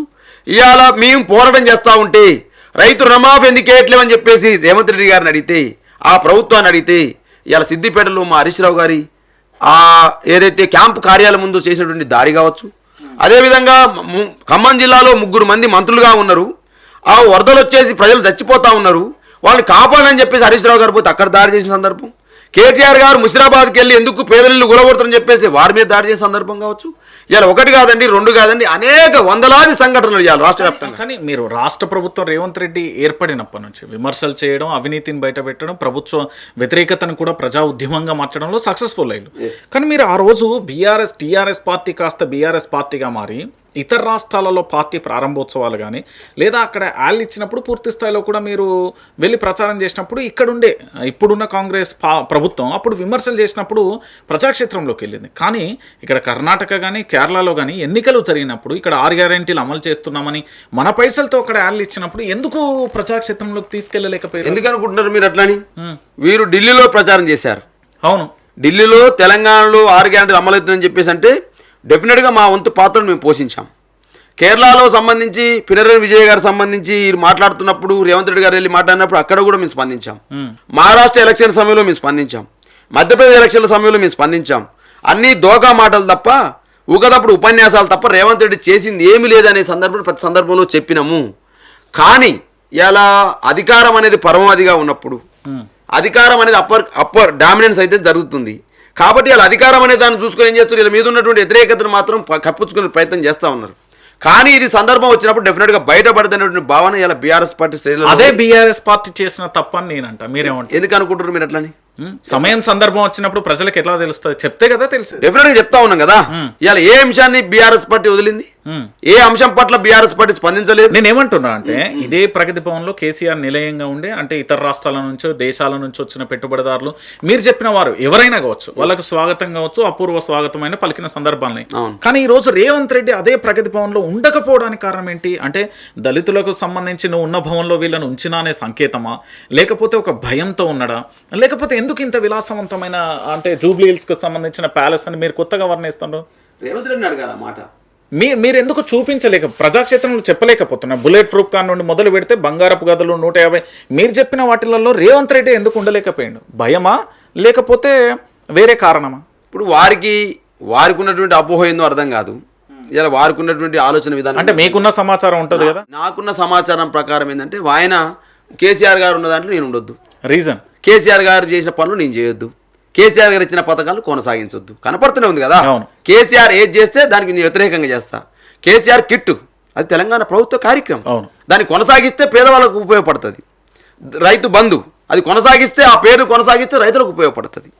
కళ్యాణ లక్ష్మి షాదీ ముబారక్ అది కొనసాగిస్తే ప్రజలకు ఉపయోగపడుతుంది. దళిత బంధు దళిత జీవితాల్లో మార్పు తీసుకోవడం స్కీమ్ అది ఉపయోగపడుతుంది. అదేవిధంగా ఇవాళ అనేక సందర్భాల్లో రైతు బీమా రైతుల కోసం ఉపయోగపడుతుంది. ఇవన్నీ కూడా ఏదో కేసీఆర్ వ్యక్తిగతమైనటువంటి కార్యక్రమాలు కావు. ఇది రాష్ట్ర ప్రజల కోసం కేసీఆర్ గారి నాయకత్వంలో గత ప్రభుత్వం రూపొందించిన పథకాలు ఇవి. గతంలో వైఎస్ రాజశేఖర గారు ఉన్నప్పుడు ఫీజు రియంబర్స్మెంట్ ఆ పథకం ఇంకా కూడా కొనసాగుతూ ఉంది. అయినా కూడా ఇలా కాంగ్రెస్ పార్టీ ఎత్తేసే ప్రయత్నం చేస్తూ ఉంది. ఏ కాంగ్రెస్ పార్టీ ముఖ్యమంత్రి అయితే ఈ పథకాన్ని తీసుకొచ్చిండో అదే కాంగ్రెస్ పార్టీ ముఖ్యమంత్రి ఏమంటారు ఇలా ఎత్తేసే పని చేస్తూ ఉన్నాడు. నేనేమంటాడు, ప్రభుత్వాలు మారవచ్చు, ప్రభుత్వ పథకాలు మారవు కదా. ప్రజలకు ఇచ్చినటువంటి పథకాలు ఉన్నాయో వాటి పట్ల నీకెందుకు అంత దుర్దా? ఇలా కేసీఆర్ ఆనమాలు తీసేయాల్సిన అవసరం ఏంది? కేసీఆర్ గారు 2 సంవత్సరాలు ముఖ్యమంత్రిగా తొలి ముఖ్యమంత్రిగా పనిచేసినారు. తెలంగాణ రాష్ట్రం కోసం తన ప్రాణాన్ని లెక్క చేయకుండా కొట్లాడినాడు. ఆ క్రమంలో కేసీఆర్ గారు ఆనమాలు దుర్చేస్తుంటే ఏందన్నట్టు? అంటే తెలంగాణ రావడమే కేసీఆర్కి ఇష్టం లేదని అద్దంకి దయాకర్ అంటున్నాడు. అద్దంకి దయాకర్ గారు ఎమ్మెల్సీ, వారు తెలంగాణ ఉద్యమంలో ఉన్నారు, వారు చదువుకున్న వాళ్ళు. ఇక వారు కూడా అట్లా మాట్లాడితే రేవంత్ రెడ్డి మెప్పు కోసం కూడా మాట్లాడితే నేను ఏం చెప్పాలి? విప్పు వచ్చిందేమో దయాకర్ అన్నకు. ఆరు కూడా అట్లా మాట్లాడితే ఎట్లా నేను అంటా ఉన్నాను. నేను ఇవాళ 100% కేసీఆర్ గారి సంబంధించినటువంటి దళిత బంధు ఎవరి కోసం పెట్టినామండి? దళిత జీవితాల కోసం కదా. దాన్ని కొనసాగిస్తే తప్పేంటి అంటూ నేను ఇవాళ అయితే తెలంగాణ సంబంధించినటువంటి తల్లి రూపం మార్చాల్సిన అవసరం ఏంది? తెలంగాణ తల్లి రూపం అనేది తెలంగాణ ఉద్యమ సమయంలో తెలంగాణ ప్రజల గుండెల నుంచి పుట్టిన రూపం. అది ఇదేదో కేసీఆర్ గారు తయారు చేసిన రూపం కాదు. అది తెలంగాణ ఉద్యమ సమయంలో తెలంగాణ ప్రజల గుండెల నుంచి పుట్టినటువంటి తెలంగాణ తల్లి రూపాన్ని కూడా మార్చే ప్రయత్నం చేస్తున్న ఈ కుసంస్కారం. ఇన్ని మార్పులు జరుగుతుంటే మరి బీఆర్ఎస్ ఎందుకు అంతలా ఎందుకు అనుకుంటున్నాం? ఉద్యమం వరకే ఎందుకు అనుకుంటున్నాం? ఇప్పుడు నేనేమంటున్నాను, ఇప్పుడు రకరకాలుగా అనేక ప్రయత్నాలు చేసి ప్రజలకు చెప్తా ఉన్నాం. ఇప్పుడు రేవంత్ రెడ్డి ఏమనుకుంటాడు, నన్ను ఎవరు ఆపలేరు, నేను హిట్లర్ లాంటి వాడిని, ఇల్లు కూలగొట్టినా కూలగొడతా, నాయకుల్ని మాట్లాడితే కేసులు పెట్టి జైలు వేస్తా, ఎవరు మాట్లాడితే వాళ్ళని తిట్ల పురాణం చేస్తా. ఎందుకంటే హిట్లర్ స్ఫూర్తి కదా. ఈ దేశంలో పుట్టే ప్రతి మనిషికి అంబేద్కర్ స్ఫూర్తి అవుతాడు, మహాత్మా గాంధీ స్ఫూర్తి అవుతాడు, ఇప్పుడు రాజకీయాలు అంటే భగత్ సింగ్ స్ఫూర్తి అవుతాడు. అనేక మందిని ఊచకోత కోసినటువంటి హిట్లర్ వీరికి స్ఫూర్తి. ఇలా కాంగ్రెస్ పార్టీకి ఎవరు స్ఫూర్తి? హిట్లర్ నాయకత్వంలో పనిచేసినటువంటి గ్లోబల్స్ వీళ్ళకి స్ఫూర్తి. ఆ మంత్రివర్గంలో పనిచేసిన గ్లోబల్. ఎందుకంటే ఒక అబద్ధాన్ని, ఒక నిజాన్ని అనేక సార్లు చెప్తే అది అబద్ధం అని అన్నట్టు, ఒక అబద్ధం పదే చెప్తే నిజమైంది అన్నట్టు ఈ కాంగ్రెస్ పార్టీ మంత్రులు, Congress party cabinet, Congress party ఎమ్మెల్యేలు ఎవరిస్తున్న తీరు కనపడతా ఉంది. ఇలా ప్రతి అంశంలో రేవంత్ రెడ్డి గారు ప్రతి అంశంలో తెలంగాణ గతంలో కేసీఆర్ ప్రభుత్వాన్ని అబాస్ పాలు చేయాలనే తప్ప ఒక్కైనా ఒక విమర్శ చేసిన బ్రదర్ని అడుగుతాను. కాళేశ్వరంలో లక్షల కోట్ల అవినీతి జరిగింది అప్పుడు నేను అడుగుతాను. ఇలా లక్షల కోట్ల అవినీతి జరిగితే నువ్వే ముఖ్యమంత్రి ఉన్నావు కదా, నువ్వే హోంమంత్రి ఉన్నావు కదా, నువ్వే మొత్తం కూడా ఈ రాష్ట్రానికి రాజువు కదా, ఎందుకు తీర్చలేకపోయినావు? ఎందుకు అరెస్ట్ చేయలేకపోయినావు? ఓన్లీ నీ పైచాచిక ఆనందం కోసం నువ్వేదో కేసీఆర్ని ఇబ్బంది పెట్టినా, నేను ఈరుణ్ణి సూర్యుడిని, నేను మొగోని, నా అంత మొగోడు లేడని కేసీఆర్ని ఏదో ఘోష్ కమిషన్ అని వేసినావు. ఆ కమిషన్ ముందు తీసుకురాగలిగినావు. నువ్వు తేల్చిందేంది? కేసీఆర్ బదనాం చేయాలనే ఆలోచన విధానం నీ బుద్ధిలో ఉంది, నీ మెదడులో ఉంది కాబట్టి కేసీఆర్ని ఘోష్ కమిషన్ ముందుకు రాగలిచినావు. కానీ కేసీఆర్ దగ్గర మీద వేసినటువంటి నెపం ఏదైతే ఉందో, నువ్వు చేసిన అబద్ధ ప్రచారం ఏదైతుందో దాన్ని తేల్చలేకపోయినావు కదా. మరి అంతలా ప్రచారం చేసినప్పుడు ఇప్పుడు మీరు కూడా మీకు లైవ్లోనే చాలా సాక్ష్యాలు ఉన్నాయి. అంటే ప్రభుత్వం ఇచ్చిన హామీలు కావచ్చు, 6 గ్యారెంటీలు, 13 అంశాలు చాలా ఉన్నాయి. వాటన్నింటినీ ఘోరంగా ప్రజలను విస్మరిస్తున్న ఈ క్షణాన్ని కూడా మీరు అంతే రేంజ్లో ఎందుకు ప్రచారం చేయలేదు? ఎందుకు అనుకుంటున్నారు? నువ్వు అన్నావు కదా ఇంతకుముందు ఇంటర్వ్యూలో చెప్తూ 30 నెలల్లో రేవంత్ రెడ్డి గారు అంటే ఏ ప్రభుత్వానికి రానంత వ్యతిరేకత, ఏ ముఖ్యమంత్రికి రానంత వ్యతిరేకత రేవంత్ రెడ్డికి ఎందుకు వచ్చింది అనుకుంటారు? ప్రతినిత్యం అనునిత్యం మీ పోరాటం వల్లనేనా? ప్రతి గంట మీ పోరాటం వల్ల, ప్రతి గంట మా పార్టీ నాయకత్వం, మా వర్కింగ్ ప్రెసిడెంట్ కేటీఆర్ గారు, ఒకవైపు హరీష్ రావు గారు, కేసీఆర్ మార్గదర్శకంలో ప్రజలకు ఇచ్చిన ప్రతి హామీని అమలు చేసేదాకా మేము వదిలిపెట్టామని చెప్పేసి అంటున్నాం. కాబట్టే ప్రజలు ఇలా అవేర్ అయ్యి, అరే రేవంత్ రెడ్డి ఏం చేశారు నాయన, గతంలో కేసీఆర్ నయం ఉండే, కేసీఆర్ ఉన్నప్పుడే అంతో ఇంతో ఏమైనా వచ్చిండే, టయానికి రైతు బంధు వచ్చిండే, సమయానికి రుణమాఫీ అయ్యేది, సమయానికి రైతు బీమా వచ్చేది, అనేక రకాలుగా అన్ని చేతి వృత్తులకు న్యాయం జరిగేది, అన్ని వర్గాలకు న్యాయం జరిగే మాట మాట్లాడుతూ ఉన్నారు. ఆ సెంటిమెంట్ను రగిలిచ్చింది బీఆర్ఎస్. అంటే కేసీఆర్ మళ్ళీ రావాలి ఎందుకు అనుకుంటారు మీరు అట్లని? ప్రజలు అనుకుంటలేరు అనుకుంటారా? కేసీఆర్ గారు బేరేజ్ చేసుకుంటలేరా రేవంత్ రెడ్డి పరిపాలనకు కేసీఆర్ పరిపాలనకు? కేసీఆర్ గారు ప్రభుత్వం ఉన్నప్పుడు రేవంత్ రెడ్డి ప్రభుత్వం ఉన్నప్పుడు ఏం జరుగుతుందో మనం గమనించట్లేదు. రేవంత్ రెడ్డికి కేసీఆర్ కు కంపారిజన్ చేయొచ్చా? రేవంత్ రెడ్డికి కేసీఆర్ కు పరిపాలన కంపేర్ చేయొచ్చు. కేసీఆర్ ముఖ్యమంత్రి అయితే తెలంగాణ ఎట్లుంది, రేవంత్ రెడ్డి ముఖ్యమంత్రి అయితే తెలంగాణ ఎట్లుంది? ప్రాంతీయ పార్టీ జాతీయ పార్టీకి జాతీయ పార్టీ ప్రాంతీయ పార్టీ కాదు. ప్రజలను ఎవరు ప్రేమతో చూసుకున్నారు, ప్రజల్ని ఎవరిని ఆనందంగా చూసినారు. అత గతంలో రైతే రాజు లెక్క ఉన్నాడు. ఆ రోజు దర్జాగా కాలు మీద కాలు వేసుకుని రైతు వ్యవసాయం చేసిన పరిస్థితి. యూరియా బస్తాల కోసం క్యూ లైన్లు లేవు, ఒడ్లు అమ్ముకోవడం కోసం తిప్పలు లేవు, రైతు బంధు కోసం ఎదురు చూపులు లేవు, ఈ పోరాటాలు రుణమాఫీ కోసం తిరుగులేదు. ఈ పోరాటాలన్నీ బీఆర్ఎస్ ఎందుకు చేస్తుంది? ప్రతిపక్ష పార్టీ, కమ్యూనిస్ట్ పార్టీలు ఉన్నాయి, భారతీయ జనతా పార్టీ ఉన్నాయి. ఈ పోరాటాలని వాళ్ళు ఎందుకు చేయట్లేదు? బీఆర్ఎస్ పార్టీ ప్రతిపక్ష పార్టీ, బీఆర్ఎస్ పార్టీ ప్రజల పట్ల, భారతీయ జనతా పార్టీ ప్రతిపక్ష పార్టీ కదా, కమ్యూనిస్ట్ పార్టీలు ప్రతిపక్ష. వాళ్ళకు ప్రజల పట్ల సోయిందా లేదా మాకు తెలియదు. మా పార్టీగా ప్రతిపక్ష పార్టీగా గతంలో 9.5 ఏళ్ళు అధికారంలో ఉన్న పార్టీగా డెఫినెట్గా రేవంత్ రెడ్డి గారి ప్రభుత్వాన్ని అణువణువున అడుగడుగున వెంటాడుతాం. అంటే ప్రాంతీయ పార్టీ మాత్రమే రాష్ట్రాన్ని బాగు చేయవచ్చు కానీ జాతీయ పార్టీలు చేయలేవా? ఎందుకు చేయలేవు? ఎందుకంటే తెలంగాణలో చూస్తున్న పరిస్థితులను చూస్తే నాకు అట్లనే అనిపిస్తుంది. ఎందుకంటే ఓ పక్కన బీజేపీ సైలెంట్ అయిపోయింది, ఇంకో పక్కన కమ్యూనిస్టులు కూడా సైలెంట్ అయిపోతున్న తీరు. ఇక మిగతా పార్టీలకు సంబంధించి ఆ నామకే వాస్తవం అంటే ఉన్నావా లేవా అన్న పరిస్థితిలో పోరాటం. మీరు మాత్రమే యాక్టివ్గా ఎందుకు కనబడుతున్నారు? ఎందుకు అంటున్నామంటే ఇలా 9.5 ఏళ్ల పరిపాలన ఒకటి చూస్తాం. రెండోది ఏదైతే ఒక భారత రాష్ట్ర సమితి జాతీయ పార్టీ అయినప్పటికీ ఈ ప్రాంత ప్రజల యొక్క గుండెల నుంచి వచ్చిన పార్టీ గులాబీ జెండా బీఆర్ఎస్ పార్టీ నాయకత్వం. కాబట్టి ఇలా ప్రజలు తలడిల్లుతూ ఉంటే మేము ఆనందంగా ఉండలేము. వాళ్ళకు జాతీయ పార్టీలకు జాతీయ సంబంధించినటువంటి లక్షణాలు ఉండొచ్చు. ఇలా బీజేపీ వస్తుంది, నాకు అధికారం ఏమని అంటది. ఎందుకు ఇవ్వాలి నీకు అధికారాన్ని? కాచిపేట కోచ్ ఫ్యాక్టరీ ఇచ్చినందుకు ఇవ్వాలనా? ఇవ్వనందుకు ఇవ్వాలనా? అదే గిరిజన విశ్వవిద్యాలయం నిధులు కేటాయించినందుకు ఇవ్వాలనా? బయ్యారు ఉక్కు కర్మాగారాన్ని హామీ చేయనందుకు ఇవ్వాలనా? పాలమూరు రంగారెడ్డి సంబంధించిన జాతీయ హోదా ఇవ్వనందుకు ఇవ్వాలనా? ఎందుకు ఇవ్వాలి నీకు? నవోదయ విశ్వవిద్యాలయాలు ఇవ్వనందుకు ఇవ్వాలనా? వెనకబడిన జిల్లాకు నిధులు ఇవ్వనందుకు ఇవ్వాలని నీకు అధికారం ఎందుకు ఇవ్వాలి? అదేవిధంగా తెలంగాణ రాష్ట్రం పుష్కర కాలమై ఏర్పడి, తెలంగాణ రాష్ట్రం భారతదేశం యొక్క పార్లమెంట్ అంటే భారతదేశ దేవాలయం లాంటిది. ప్రజలకు దేవాలయం లాంటి పార్లమెంట్లో తెలంగాణ ఏర్పాటు 12 సంవత్సరాలు పూర్తయినప్పటికీ, 12 సంవత్సరాల తెలంగాణ రాష్ట్రం ఏర్పడి పూర్తయినప్పటికీ, పుష్కర కాలం పూర్తయినప్పటికీ ఇంకా తెలంగాణ ఇండియా పాకిస్తాన్తో విభజనతో పోల్చినందుకు ఇస్తారా భారతీయ జనతా పార్టీకి అధికారాన్ని? నేను అడుగుతాను. నేను నీ ఎన్డీఏ అలయన్స్ అయినటువంటి లావు శ్రీకృష్ణదేవరాయ ఏమని మాట్లాడతాడు? తెలంగాణ ఏర్పాటు అనేది ఒక క్రమ పద్ధతిలో జరగలేదు, తలుపులు మూసేసరని చెప్పేసి నీ లావు శ్రీకృష్ణదేవరాయ ఒక ఎంపీ మాట్లాడతాడు. నీ యొక్క తేజస్వి సూర్యనేమో ఇండియా పాకిస్తాన్తో పోలుస్తాడు. నీ హోంశాఖ మంత్రి ఏమో తల్లిని చంపి బిడ్డను వేరు చేసి తెలంగాణ అని చెప్పేసి మాట్లాడతారు. ఇవాళ నీ ఎన్డీఏ అలయన్స్ ఉన్నటువంటి పవన్ కళ్యాణ్ గారు ఏమని మాట్లాడతారు? ఎవడబ్బా ఏమని మాట్లాడతాడు? ఎవడబ్బా జాగీర్ అని మాట్లాడేటువంటి పవన్ కళ్యాణ్ గారు నేను అడుగుతున్నా మీ టీవీ ద్వారా, ఇవాళ ఏది మా అబ్బా జాగీరే, నీ అబ్బా జాగీరే అని ఉంటే మొగల్తూరులో ఉంటుంది. అలా ఏముంది ఎక్కడ?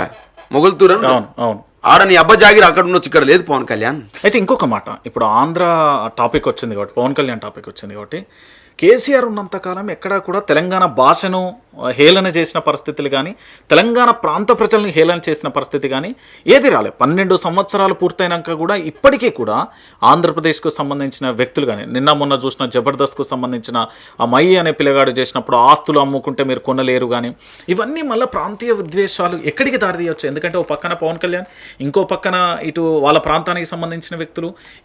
దాంతోపాటు అంటే ఆంధ్రప్రదేశ్లో కేవలం చంద్రబాబు తన శిష్యుడు రేవంత్ రెడ్డి ఇక్కడ ముఖ్యమంత్రి ఉండడమే కారణమా, లేకపోతే వీటిని అడ్డుకోలేకపోతున్నాయా ప్రభుత్వాలు? ఇప్పుడు తెలంగాణ అస్తిత్వం పట్ల, తెలంగాణ యాస పట్ల, తెలంగాణ భాష పట్ల ఒక అహేళన భావం ఆంధ్ర పెట్టుబడిదారు వర్గాలలో, ఆంధ్ర రాజకీయ శక్తులలో ఉంది, మామూలు ప్రజలలో లేదు. అది మొదటి నుంచి కూడా మేము చెప్తా ఉన్నాం. మేము ఇక్కడే ఉస్మానియాలో చదువుకున్నాం, విద్యార్థి నాయకులుగా తెలంగాణ ఉద్యమంలో ఉన్నాం. ఈ పక్కన ఉన్నటువంటి లాలగూడలో కావచ్చు, చిల్కా నగర్లో కావచ్చు, ఈ పక్కనే అనేక మంది ఆంధ్ర కుటుంబాలు కూడా ఇక్కడ ఉంటాయి. అవును. మా బతుకమ్మ సంబంధించిన ఫెస్టివల్ వచ్చినప్పుడు ఏమండి బతుకమ్మ ఆడతారా, బతుకమ్మ అనే పండుగ ఉంటుందా అని ఆవేదన చేసేవాళ్ళు. అంటే తెలంగాణ సంస్కృతి అంటే వాళ్ళకి ఎప్పుడు కూడా ఒక రకమైనటువంటి ఏవభావం ఉండేది. అంటే ఆ మాట అన్నప్పుడు మీలో ఏం ఫీలింగ్ ఉండేది? కలత చెందేవాళ్ళం, బాధపడేవాళ్ళం. ఏంది ఇంత తెలంగాణ సంస్కృతి పట్ల ఎట్టుంటుంది. సినిమాలు చూడలేము బ్రదర్ని అన్నది, తంకెళ్ళ భరణి, అమరీష్ పురి, ఏమ్రా మా కిరికిరి, చెమడాలు తీస్తా, కిరికిరి చేస్తున్నావా, పండబెట్టి తొక్కుతా, ఈ పదాలు ఏదైతే ఉన్నాయో తెలంగాణ సంబంధించినటువంటి భాషను విలన్లుగా వాడేదిగా బ్రదర్. అవును. అంటే తెలంగాణ భాష విలన్లకే సరిపోతుంది, తెలంగాణ సంస్కృతి అంటే ఏమి లేదు, మేము ఇచ్చిన సంస్కృతే ఇక్కడ మేము ఇచ్చింది సంస్కృతి ఉందని చెప్పి తప్ప రికార్డ్ డ్యాన్సుల సంస్కృతే గొప్ప సంస్కృతి అన్నట్టు. అవును. అద్భుతంగా పూలను పూజించే సంస్కృతి గొప్పది కాదన్నట్టు ఏదైతే ఈ ప్రచారం చేసారో ఆ ప్రచారంలో మనం అందరం కూడా మునిగి తేలినాం. మా అప్పుడు తెలంగాణ వాదులుగా మా లాంటి వాళ్ళకి బాధ వచ్చేది. ఇవాళ నేను అంటా ఉన్నాను, ఈ 12 సంవత్సరాల కాలంలో ఈ 2.5 ఏళ్ళు తీసేస్తే 10 సంవత్సరాలు 9.5 ఏళ్లలో కేసీఆర్ గారి నాయకత్వంలో బతుకమ్మను ఒక అద్భుతమైన పండుగ, నిజంగా బోనాల పండుగ అద్భుతంగా చేయగలిగినాం కదా. అదేవిధంగా ఏ భాష అయితే తెలంగాణ ప్రాంతంలో హేళనకు గురైందో, అదేవిధంగా రకరకాల విమర్శలకు గురైందో ఆ భాష హీరో కాలేదా బ్రదర్ అడుగుతాను.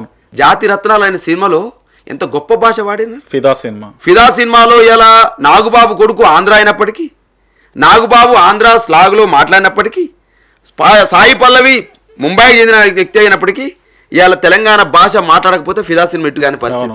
ఇవాళ దసరా లాంటి సినిమా, లాంటి సినిమా, అదేవిధంగా నీకు బలగం సినిమా అంటే ఎంత మంచి గొప్ప సినిమాలు. ఇలా డీజే టిల్లు ఎంత గొప్ప సినిమా వచ్చింది. అంటే తెలంగాణ సంబంధించినటువంటి సినిమాలు ఎంత గొప్పగా ఇవాళ ఇడుపు కాగితం అనే సినిమా వస్తూ ఉంది. ఇడుపు కాగితం అనే దాని మీద ఇలా ఆంధ్ర ప్రాంతానికి చెందిన కొంతమంది కుహాన మేధావులు మీకు డబ్బింగ్ చేసుకునేంత ఉందా అని మాట్లాడచ్చు.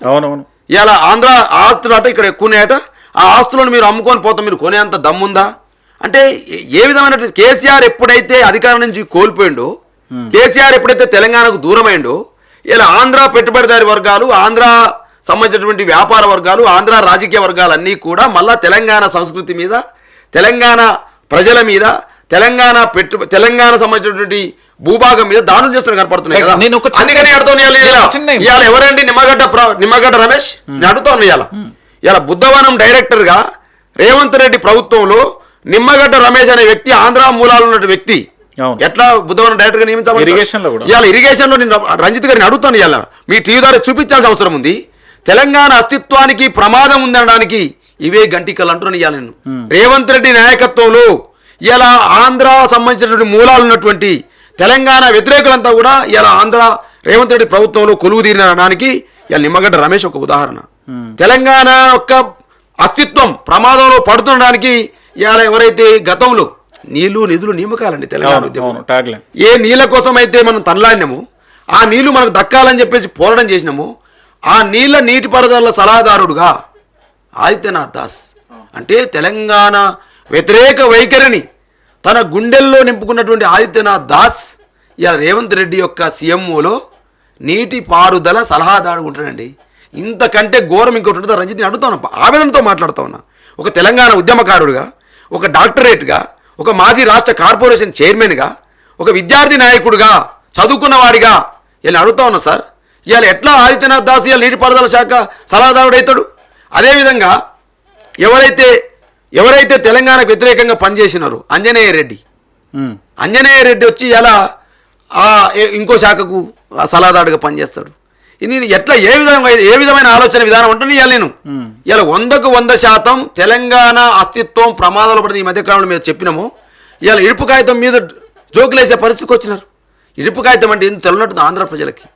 ఏదైతే గతంలో కావచ్చు, ఈరోజు కావచ్చు, ఏదైతే తెలంగాణ రాష్ట్రం ఏర్పడినప్పుడు 2014లో తెలంగాణ వేరు ఆంధ్ర వేరు, తెలంగాణకు ఆంధ్రాకు విభజన జరిగిందని చెప్పేసి అయితే పార్లమెంట్లో చట్టం చేయబడ్డదో ఆ చట్టం పేరు ఇడుపు కాగితం.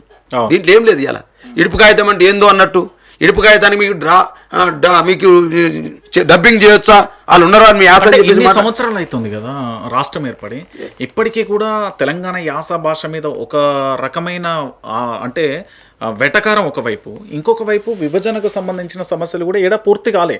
అంటే హైదరాబాద్ మీద ఏమైనా ఢిల్లీ తరహా కుట్రలు చేసే అవకాశం ఉందా? అంటే కేంద్ర పాలిత ప్రాంతంగా, లేకపోతే భారతదేశానికి రెండో రాజధానిగా, అంటే ఇప్పుడు చూస్తున్న పరిస్థితులు అక్కడికే దారితీస్తున్నాయి. ఓ పక్కన రాష్ట్రానికి సంబంధించేమో ఆర్థిక లోటు, ఇంకో పక్కన మేమంతా కూడా ఇక్కడ వెల్ సెటిలర్లు అనేది ఇంకో భాష, ఇవన్నీ పరిస్థితులు అడిగే ఛాన్స్ ఉందా, అవకాశం ఉందా? తెలంగాణ ప్రయోజనాల్ని వాచ్ డాగ్ లాగా కాపాడే కేసీఆర్ ఎప్పుడైతే కుర్చించి దిగిపోయాడో అనేక కుట్రలకు ఈ ప్రాంతం బలవడానికి ముందుకు పెడుతున్నారు ఈ రాజకీయ నాయకులు. అవును, ఇవాళ దాంట్లో భాగంగానే ఇంతకుముందు నీకు అనేక ఎగ్జాంపుల్ చెప్పాను. ఏదైతే అధికార నియామకాలుగా నుంచి మొదలు పెడితే తెలంగాణ యాసను ఎక్కిరించే కాడికి వస్తే ఇలా తెలంగాణ సంబంధించిన మీదికి తొడేళ్ల గుంపును తీసుకొచ్చే ప్రయత్నం చేస్తూ ఉన్నారు. ఎందుకంటే ఎప్పుడైనా కేసీఆర్ చెప్తా ఉంటాడు, పొడిసేవాడు తెలంగాణగా పొడుస్తాడు, కత్తి మనోడే పొడుస్తాడు, కానీ కత్తి ఇచ్చేది మొత్తం కూడా ఆంధ్రవాడు ఉంటాడు, పొడిపించేవాడు మొత్తం ఆంధ్రవాడు ఉంటాడు, ఆంధ్ర రాజకీయ నాయకులు ఉంటారని చెప్పి కేసీఆర్ గారికి అనేక సందర్భాలు చెప్తా ఉంటాయి. ఇవాళ మళ్ళీ ఇక్కడ ఒక తెలంగాణ, మేము తెలంగాణ కోసం కొట్లాడినాం, మాకు తెలంగాణ నీరు లేదా, మాలో ప్రవహించేది తెలంగాణ రక్తం అని చెప్పేసి మాట్లాడుతూ ఉంటే ఎటువైపు ఉన్నారు మీ పార్టీలు? ఇవాళ పోలవరం సంబంధించినటువంటి ఏదో నల్లమల్ల సాగర్ కావచ్చు, బనకచర్ల కడతా ఉన్నారు. దానిపైన పవన్ కళ్యాణ్ వైఖరి ఏంటి, చంద్రబాబు నాయుడు వైఖరి ఏంటి చెప్పండి. ఇక్కడ టీడీపీ వైఖరి చెప్పండి. ఉందా తెలంగాణలో? ఒక ఆయన ఉంటాడు, ఒక ఆయన అంతకుముందు పొలిటి బ్యూరో మెంబర్ అనుకుంటా, బక్కని నరసింహులు అని చెప్పేసి మాజీ ఎమ్మెల్యే. ఏం మాట్లాడుతున్నాడు? మహానాడులో మాట్లాడతాడు, తెలంగాణ అనే పదమే లేదట, తెలంగాణ ప్రాంతమే లేదు, ఇది రాజకీయ నాయకులు కల్పించిన ఆంధ్ర ప్రాంతం ఉందని మాట్లాడతారు. ఇంకా ఎన్ని రోజులు బానిసతో బతుకులు బతారు? ఇంకా తెలంగాణ రాష్ట్రం వచ్చింది అని అంటాను. ఈ యొక్క 12 రేవంత్ రెడ్డి వచ్చిన తర్వాత భయం లేదా, లేకపోతే బాధ్యత విస్మరించారు అనుకోవచ్చు? నేనేమనుకుంటున్నా అంటే రేవంత్ రెడ్డి గారు వచ్చిన తర్వాతకి తెలంగాణ డోర్ తెరిచింది అనుకుంటున్నాను నేను, తెలంగాణ వ్యతిరేక దారులకి. ఇలా గేట్వే ఆఫ్ ఆంధ్ర తెలంగాణ వ్యతిరేకులకు గేట్వే ఆఫ్గా మారింది రేవంత్ రెడ్డి పరిపాలన అంటా ఉన్నాను ఇవాళ నేను. ఇలా గతంలో ఎందుకు రాలేకపోయినారు, గతంలో ఎందుకు విమర్శ చేయలేకపోయినారు, గతంలో ఎందుకు ఇటువంటి వ్యతిరేక పద్ధతులు చేయలేకపోయి ఈరోజు ఎందుకు చేస్తూ ఉన్నారు? అంటే నేను పబ్లిక్లోకి వెళ్ళినప్పుడు కూడా, ఈ ఇడుపుగాయదం పంచాయతీ వచ్చినప్పుడు ప్రజల్లోకి వెళ్ళినప్పుడు, ఇక్కడ మహారాష్ట్రకు సంబంధించిన సంస్కృతి ఉంది, రాజస్థాన్ సంస్కృతి ఉంది, మార్వాడీలకు సంబంధించి మనం చూస్తాం, జైపూర్కు సంబంధించిన చాలా రాష్ట్రాలకు సంబంధించి కూడా సంస్కృతి హైదరాబాద్లో ఉంది. వాళ్ళ పండుగలు అద్భుతంగా చేసుకున్నారు. కానీ వాళ్ళు ఎవ్వరూ కూడా ఈ తెలంగాణ ప్రాంతాన్ని కానీ భాషని కానీ ఎక్కడ విమర్శించిన దాఖలాలు కూడా ఇక్కడ కనిపించలే.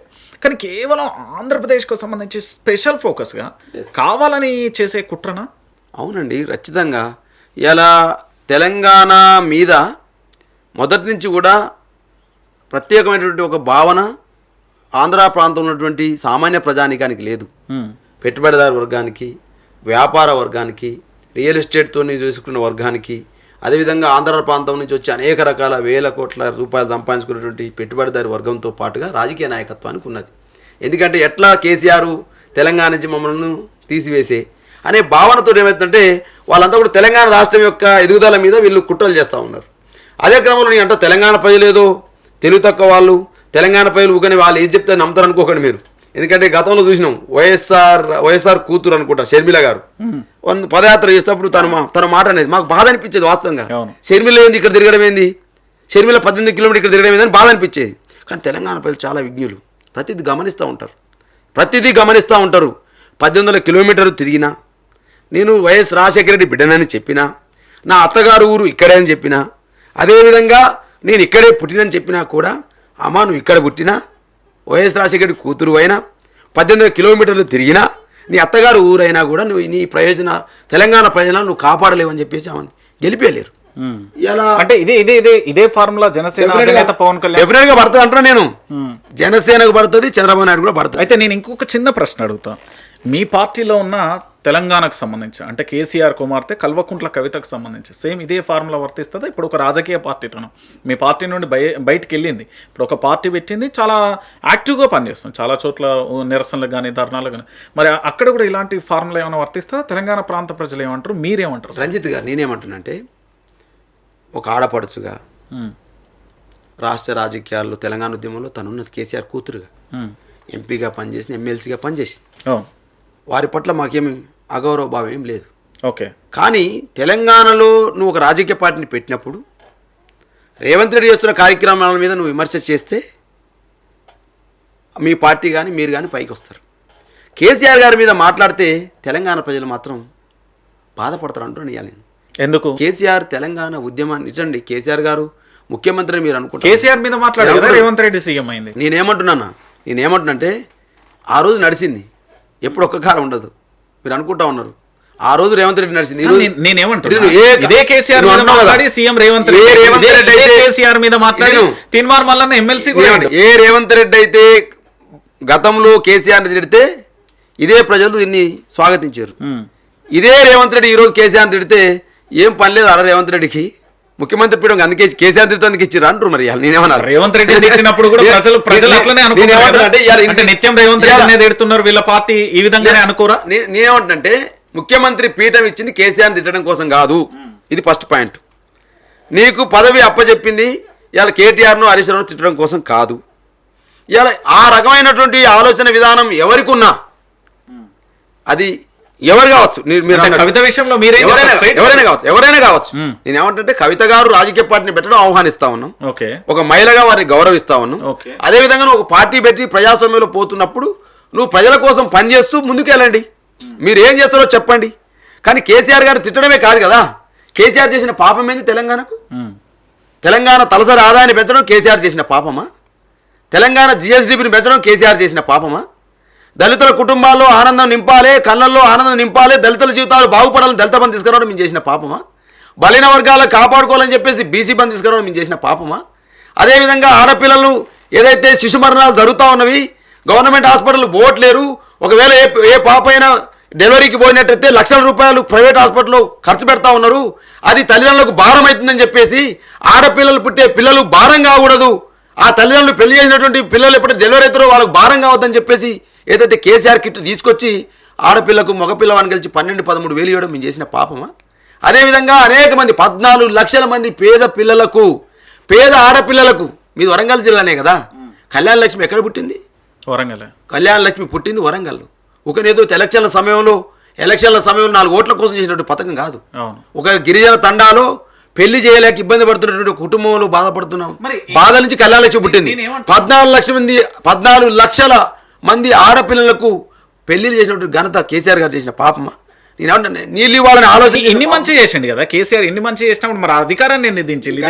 నేనేమంటే ఇప్పుడు అధికారము అనేది బ్రదర్, సంక్షేమ కార్యక్రమాలు చేయడం వేరు, అధికారాన్ని కాపాడుకోవడం వేరు, రెండు ఉంటాయి. సంక్షేమ పథకాన్ని చూసే కదా ఓటేసి. నేనేమంటే అన్ని సంక్షేమ పథకాలు అన్ని కార్యక్రమాలు చేస్తారు. నేనేమంటే ప్రజలకు ఏ ప్రభుత్వమైనా సంక్షేమ కార్యక్రమాలు చేస్తుంది. మరి ఇవాళ దేశంలో కాంగ్రెస్ పార్టీ పోకూడదు. మరి సంక్షేమ కార్యక్రమాలు వేరు, అభివృద్ధి కార్యక్రమాలు వేరు, పవర్ నిలుపుకోవడం వేరు. ఇది పూర్తి 3 dimensions is the very different. నేనేమంటే కేసీఆర్ గారు ఏం చేసిర్రు, ఎట్లా చేసిర్రు అనే అంశాన్ని ఇప్పుడు నేను ఇంతకుముందు చెప్పిన. రేవంత్ రెడ్డి గారు ఈ 30 నెలలు ఏం చేస్తారో చెప్పిన. ఈ రాష్ట్రంలో అనేక మంది రాజకీయ పార్టీలు రేపు ముందుకు వస్తాయి, ఎలక్షన్ల సమయంలో ముందుకు వస్తాయి. ఎలక్షన్ సమయంలో మేము గొప్పగా చేస్తామని వస్తాయి అన్నప్పుడు కేసీఆర్కు మీకు తేడా చూస్తారు. అదేవిధంగా రేపు భారతీయ జనతా పార్టీ రూపంలో, పవన్ కళ్యాణ్ రూపంలో, చంద్రబాబు నాయుడు రూపంలో ఇక్కడికి రాజకీయాలు వస్తాయి. వచ్చినప్పుడు మేమే గొప్పగా చేస్తామని వాళ్ళు కూడా చెప్తారు. కానీ ప్రజలే న్యాయనేతలు. నేనేమంటున్నా అంటే తెలంగాణ రాష్ట్ర సమితి, అదే భారత రాష్ట్ర సమితి అధికారాన్ని కోల్పోయిన తర్వాత ఇదే బాలరాజ్ యాదవ్ ప్రగతి భవన్ ముందో లేదా సెక్రటరియేట్ ముందో, అక్కడ కట్టిన 125 అడుగుల అంబేద్కర్ విగ్రహం ముందో లేదా ఉస్మానియా యూనివర్సిటీ ముందో నిల్చొని ఆ రోజు రాష్ట్రం వచ్చినప్పుడు మీ భావన ఎట్లుండే? అధికారాన్ని కోల్పోయి కేసీఆర్ ఇక ఓడిపోయిండు, మళ్ళీ రిటర్న్ బ్యాక్ టు విపక్షం అన్నప్పుడు మీ ఫీలింగ్ ఎట్లుండే? ఈరోజు ఎట్లుండదు? మళ్ళీ బాధగా ఉండే. కేసీఆర్ ఓడిపోవడం ఏంటి? తెలంగాణ రాష్ట్రాన్ని తీసుకొచ్చినటువంటి నాయకుడు ప్రజల్ని అందరినీ కూడా ఒక తండ్రిలాగా, ఒక తల్లిలాగా ఈ ప్రజలందరూ బాగుండాలని ఆలోచన చేసిన నాయకుడు ఓడిపోవడం ఏంటి? ఎందుకు ఓడిపోయిండు అనే అంశాన్ని ఓ సందర్భంలో బాధ అనిపించింది. ఓ సందర్భంలో రాజకీయాల్లో గెలుపోవటంలు ఉంటాయి, డెఫినెట్గా దీన్ని మనం జీర్ణించుకోవాల్సిందే. మళ్ళీ ఫినిక్స్ పక్షి ఎట్లయితే పైకి ఎగిరి మళ్ళీ బూడిదలో పడి మళ్ళీ పైకెట్టి ఎగురుతుందో, మళ్ళీ బీఆర్ఎస్ పార్టీ అట్లా ఎగరాల్సిన అవసరం ఉంది. మళ్ళీ కేసీఆర్ గారు ముఖ్యమంత్రి కావాల్సిన అవసరం అని చెప్పేసి మళ్ళీ ఇప్పుడు ఈ రకమైనటువంటి ఉత్తేజాన్ని తీసుకొని ప్రజా పోరాటాలు చేస్తా ఉన్నాం. మరి సెక్రటరియేట్లోకి వెళ్ళిలా అధికారంలో ఉన్నప్పుడు సెక్రటరీ పోయినాం. కానీ రేవంత్ రెడ్డి ముఖ్యమంత్రికి ఇంతవరకు సెక్రటరీ గోడ చూడలేదు, ఎప్పటి వరకు ఇంతవరకు పోలే. ఆ అవకాశం రాలేదు. ఆ ఆలోచన రాలేదు. అంత ముందు వెళ్ళినప్పుడు ఏముండే ఫీలింగ్ మీకు? అంటే సెక్రటరియట్ అంటే మేము అనిపించేది మాకు, అంటే తెలంగాణ ఉద్యమం చేయేటప్పుడు నేను 26 ఏళ్ళ వయసులో సెక్రటరీ పోయినా నేను. అంతవరకు మాకు సెక్రటరీ తెలియదు, వాస్తవంగా సెక్రటరీ తెలియదు. కానీ రాష్ట్రం వచ్చిన తర్వాత అద్భుతమైన సెక్రటరీ నిర్మించినప్పుడు మేము కార్పొరేషన్ చైర్మన్గా ఉన్నాం. తెలంగాణ రాష్ట్రంలో అద్భుతమైన సెక్రటరియట్లో మేము అందరం కూడా ఇలా కేసీఆర్ గారి నాయకత్వంలో ఒక రాష్ట్ర కార్పొరేషన్ చైర్మన్గా ఒక డిప్యూటీ క్యాబినెట్ హోదాలో అద్భుతంగా ఉండగలిగినాం. ఇదంతా కేసీఆర్ గారు పోరాట ఫలితంగా, తెలంగాణ ప్రజల పోరాట ఫలితంగా, ఎందరో అమరవీరుల త్యాగాల ఫలితంగా ఈ రాష్ట్రం ఏర్పడ్డది. ఈ రాష్ట్రంలో అద్భుతమైన పరిపాలన, అద్భుతమైన సెక్రటరీ ఇక్కడ ఉంది అనేటువంటి ఒక అద్భుతమైన ఫీలింగ్ మాకు వచ్చింది. అంటే బీఆర్ఎస్ పార్టీ ఓడిపోవడానికి ప్రధాన కారణాలు ఏంటి అంటే ఏమన్నా చెప్పగలుగుతారా? కర్ణుడి సాగుకు 100 కారణాలు పోయి, మీ నాయకుడు కూడా అదే మాట చెప్తున్నాడు. అది కాకుండా 100 కారణాలు ఉంటాయి. ఇప్పుడు పార్టీ ఓడిపోవడానికి ఒకటే కారణం అని ఏముండదు, అంతే. డెఫినెట్ అనేక కారణాలు అయితే ఈ మధ్య కాలంలో తెలంగాణలో చాలా వరకు సర్వేలు జరుగుతున్నాయి. మీ నోటికి కూడా రావచ్చు, మీ నోటీస్లోకి. ఇప్పటివరకు జరిగిన దాదాపుగా HMS కానీ అంతకుముందు జరిగిన సర్వే కానీ ఇక మొత్తం మళ్ళీ ప్రభుత్వం బీఆర్ఎస్దే అనేది వాళ్ళు సర్వేలు ఇస్తున్నాయి. ఓ కాడ 100 సీట్లు అన్నారు, ఓ కాడ 70 సీట్లు అన్నారు, ఓ కాడ 88 అన్నారు. ఈ సర్వేలు చూస్తుంటే మళ్ళీ ఏమనిపిస్తుంది? డెఫినెట్గా మళ్ళీ కేసీఆర్ గారు తిరిగి వస్తారని అనుకుంటా ఉన్నాం. బీఆర్ఎస్ పార్టీ రాష్ట్రంలో అధికారంలోకి రావాలని మేము అందరూ కూడా కష్టపడతా ఉన్నాం. సాధ్యమవుతుందా? సర్వే చెప్పినంత పార్టీ కేటీఆర్ గారి నాయకత్వంలో మరొకసారి కేసీఆర్ ముఖ్యమంత్రి కావాలనేది బీఆర్ఎస్ పార్టీ కార్యకర్తల, బీఆర్ఎస్ పార్టీ నాయకుల యొక్క లక్ష్యం. సర్వే సాధ్యమవుతుందా అనుకున్నంత? ఈ రోజున్న పరిస్థితి కాంగ్రెస్ పార్టీకి వ్యతిరేకంగా ఉంది. దాన్ని మేము అంతా మలుచుకొని గతంలో జరిగినటువంటి ఏమైనా మిస్టేక్స్ ఏమన్నట్టయితే వాటిని సవరించుకొని ఒక మంచి ప్రయత్నం చేస్తే డెఫినెట్గా ఒక మంచి రిజల్ట్. నేను డైరెక్ట్గా స్ట్రైట్గా ఒక ప్రశ్న అడుగుతాను, చెప్పండి. మీరు దీనికి మాత్రం ఖచ్చితంగా సమాధానం చెప్పాలి. ఆనాడు ఉన్న మీ నాయకత్వంలో, నేడున్న విపక్ష నాయకత్వంలో ఇద్దరు ఒకటే, మీలో మార్పు వచ్చిందా? ఎందుకు రాదులే అనుకుంటారు? 100% వస్తుంది. కొన్ని మార్పులు కొన్ని సందర్భాల్లో కనపడతాయి. ఇప్పుడు మీకు కనపడకపోవచ్చు, డెఫినెట్గా అవసరమైన సందర్భంలో డెఫినెట్గా కనపడతాయి మార్పు అనేది. అంటే అంతకుముందు గతంలో ఉన్నప్పుడు కోటరీ అనేది రకరకాల పేర్లు ఉండేటి, అవన్నీ కూడా పూర్తిగా కూడా ప్రజాక్షేత్రంలో మారిపోతాయి. అవన్నీ తెలియదా? పవర్ పోయినప్పుడు ఎట్లుంటుంది, పవర్ ఉన్నప్పుడు ఎట్లా ఉంటుంది? ప్రజాక్షేత్రంలో మాత్రం బీఆర్ఎస్ ప్రభుత్వం ఉన్నట్టుగా ఉంది అనేది ప్రజల వాదన. నేనేమంటే ఇప్పుడు ప్రజల కోసం పనిచేస్తున్నప్పుడు ఆ ఫీలింగ్ ఉంటుంది, ప్రభుత్వంలో ఉన్నప్పుడు ఒక ఫీలింగ్ ఉంటుంది. డెఫినెట్గా ఇవాళ ఏదైతే కోటరీలని, లాబీలని ఏదైతే ఉంటుందో ప్రభుత్వంలో ఉన్నప్పుడు కొంచెం ఆ లాబీ పనిచేస్తుంది, కోటరీ పనిచేస్తుంది.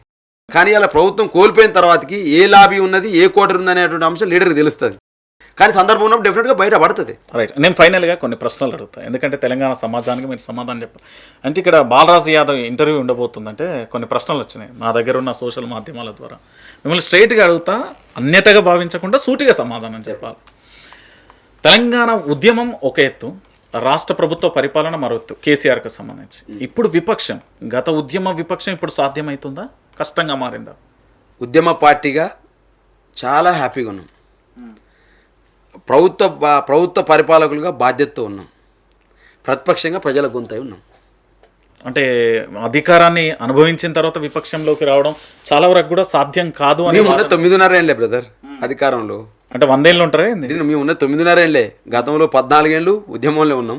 ఇది ప్రభుత్వం చేసిన తర్వాత మీ వైఫల్యాలు ఉంటాయి, ఇటు అధికార పార్టీ వైఫల్యాలు ఉంటాయి కదా. డెఫినెట్గా నేనేమంటున్నంటే ప్రభుత్వంలో ఉన్నప్పుడు ప్రజల కోసమే ఉన్నాం, ఇవాళ ప్రతిపక్షంగా ఉన్నప్పుడు ప్రజల కోసం కొట్లాడుతూ ఉన్నాం. దాంట్లో తేడా లేదు. సెక్రటరియట్ కట్టడం బీఆర్ఎస్ కలిసి వచ్చిందా, నష్టంగా మారిందా?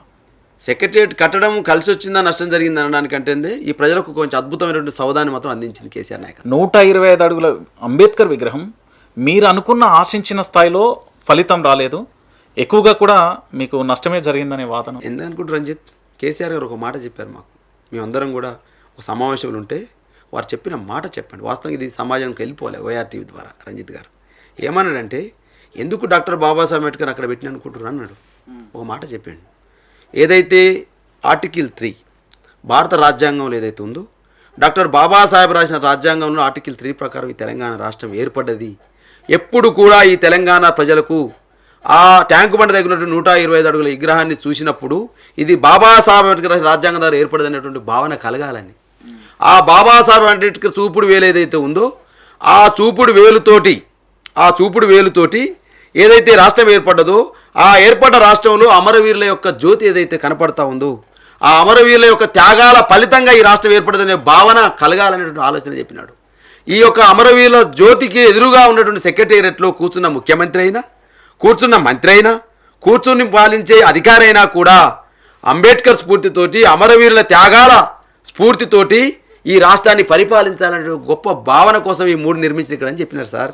ఇవాళ ఆ మూడింటి మధ్యన ఉండాల్సిన తెలంగాణ తల్లిని తీసివేసి ఇవాళ సెక్రటేరియట్ గిళ్ళ మధ్యన బంధించిన ఈ రేవంత్ రెడ్డిని నియంత అనాలనా, తెలివి లేనోడు అనాలనా, దద్దమ్మ అనాలనా, ఏమనాలి? నేను ఇంతగా అడుగుతాను. నేను ఏ ప్రాంతంలో అయితే తెలంగాణ తల్లి ఉండి ఒకవైపు ఈ రాష్ట్ర పరిపాలన సెక్రటరీ నాకు ఒకే మాటలో చెప్పండి. ఒకవైపు డాక్టర్ బాబాసాహెబ్ అంబేద్కర్ ను చూసి, చాలా మందికి ఒకవైపు అమరవీరుల జ్యోతిని చూసి ఆనందించాల్సిన తెలంగాణ తల్లి దగ్గర నీ కాంగ్రెస్ పార్టీ దివంగత ప్రధానమంత్రి విగ్రహాన్ని తీసుకొచ్చి పెట్టినవే, డెఫినెట్గా భవిష్యత్తులో ఆ విగ్రహం అక్కడిని తొలగిస్తుంది బీఆర్ఎస్ పార్టీ. అమరవీరుల స్మారక చిహ్నాన్ని ఏర్పాటుతోని తెలంగాణ సమాజాన్ని కొత్త మలుపు తిప్పారని మీరు అనుకున్నారు. ఎస్, కానీ ఉద్యమకారులకు న్యాయం చేయలేక చతికిల పడ్డారు అనేది ఇంకో వాదన. నేనేమంటే బ్రదర్, ఇప్పుడు ఏ ప్రభుత్వమైనా 1947లో భారతదేశానికి స్వతంత్రం వచ్చింది. స్వతంత్రంలో పాల్గొన్నటువంటి అనేక మంది ఫ్రీడమ్ ఫైటర్ని గుర్తించడానికి 1969 పట్టింది. ఓకే, 47 to 69 మీరు చూడండి ఎన్ని సంవత్సరాలు, సుమారు 20-21 ఏళ్ళు పట్టింది. డెఫినెట్గా తెలంగాణ ఉద్యమకారులు, నేనున్న దూదిమెట్ట బాలయ్య యాదవ్ ఉన్నాడు, నేను ఎమ్మెల్యే కావచ్చు, రేపు భవిష్యత్తులో మంత్రి కావచ్చు, కానీ తెలంగాణ ఉద్యమంలో నేను కూడా పాల్గొన్నా, ఈ తెలంగాణ రాష్ట్ర సాధనలో నేను కూడా ఉన్న, నాకు కూడా ఒక చిన్న రవంత, నాకు కూడా వృత సాయంగా నేను కూడా పనిచేసిన. అంటే మీ టార్గెట్ ఎమ్మెల్యే అనేది ఇండైరెక్ట్గా చెప్పేసి తెలంగాణ. నేనే ఉంటాను, ఎమ్మెల్యే అయిన సంతృప్తి కంటే, మంత్రి అయిన సంతృప్తి కంటే తెలంగాణ రాష్ట్ర ఏర్పాట్లు నేను కూడా భాగస్వామ్యం అయినా ఒక విద్యార్థి నాయకుడిగా ఉస్మాన్ యూనివర్సిటీ విద్యార్థి నాయకత్వం ఇచ్చిన తృప్తి అనేది గొప్పది అంటూ నేను. మీరు తృప్తి గొప్పదే, కానీ ఉద్యమకారులు అదే వేదనతో ఉన్నారు కదా, వాళ్ళకి న్యాయం జరగలేదు. జరగాల్సి ఉండే. ఎందుకంటే ఒక ఉద్యమకారుడిగా అనేక మంది త్యాగాల ఫలితంగా ఈ రాష్ట్రం ఏర్పడేది. ఆ రోజు వాళ్ళు ఇవాళ ప్రాణాలతో లేరు, మేమందరం కూడా ప్రాణాలతో ఉన్నాం. రైట్. ప్రగతి భవన్ ఎపిసోడు ఫైనల్గా 9.5 సంవత్సరాల ఎపిసోడ్లో ఆ ప్రగతి భవన్ లేకుంటే బాగుండు అనే ఆలోచన ఎప్పుడైనా వచ్చిందా? ఏం లేదు, అంతే. ఆ రోడ్డుపై పోలీసులకు ఎండ కొడుతుంది, వర్షం, దానితో కట్టిన ఎక్స్ట్రా ఏదైతే రోడ్డును ఆక్రమించిందో అది చాలా రాజకీయ దుమారమైంది కదా, నేటికి అది ఇంకా వెంటాడుతుందా? కానీ ఇలా పోయి చూడండి, మీరు సాయంత్రం పూట వెళ్ళి మీరు మొన్న IPL జరుగుతూ ఉన్నప్పుడు సెక్రటేరియట్ చూపించారు. అంటే ఈ రాష్ట్రం యొక్క చాలామంది ఏమనుకుంటుంటే దానికి పెట్టిన ఖర్చు చూస్తారు తప్ప ఇంత గొప్ప భవనం తెలంగాణలో హైదరాబాద్లో ఉందనేటువంటి భవనం కూడా కలిగించాలి కదా. సెక్రటేరియట్ అంటే ఏదేదో కేసీఆర్ గారు కూర్చునే కుర్చీ ప్రాంతం కాదు, మంత్రులు కూర్చునేటువంటి ప్రాంతం కాదు ఇది, లేకపోతే ఇప్పుడు రేవంత్ రెడ్డి కూర్చునే ప్రాంతం కాదు. తెలంగాణ రాష్ట్రం యొక్క చిహ్నం అది, తెలంగాణ రాష్ట్ర ప్రజల యొక్క ఆత్మగౌరవ సౌధం అది. అందుకే దానికి డాక్టర్ బాబాసాహెబ్ అంబేద్కర్ పేరు పెట్టిండు కేసీఆర్ గారు. కాబట్టి దాన్ని మనం కోడిగుడ్డు మీద ఈగలు బీకినట్టుగా దానిలో నానార్థాలు పెడార్థాలు తీస్తూ ఏదో జరిగిందని చూడొద్దు. అది ఒక రకమైనటువంటి ఈ చిహ్నాన్ని మనం భావించాలి తప్ప, ఒక ఐకానిక్ భవనానిగా భావించాలి తప్ప దాంట్లో ఏదో కొత్తగా చూడాల్సిన అవసరం నేను అనుకున్నాను. కేసీఆర్ వారసుడుగా కేటీఆర్ నాడు మంత్రిగా, నేడు విపక్షానికి సంబంధించి పార్టీ అధ్యక్షుడిగా చేసే కార్యక్రమాలు కానీ ఎంత కష్టం వచ్చిందిరా అనిపించిందా, లేకపోతే ప్రజల పక్షాన పోరాటం చేస్తున్నాడు మళ్ళీ ప్రభుత్వం మనదైన ధైర్యం వచ్చిందా?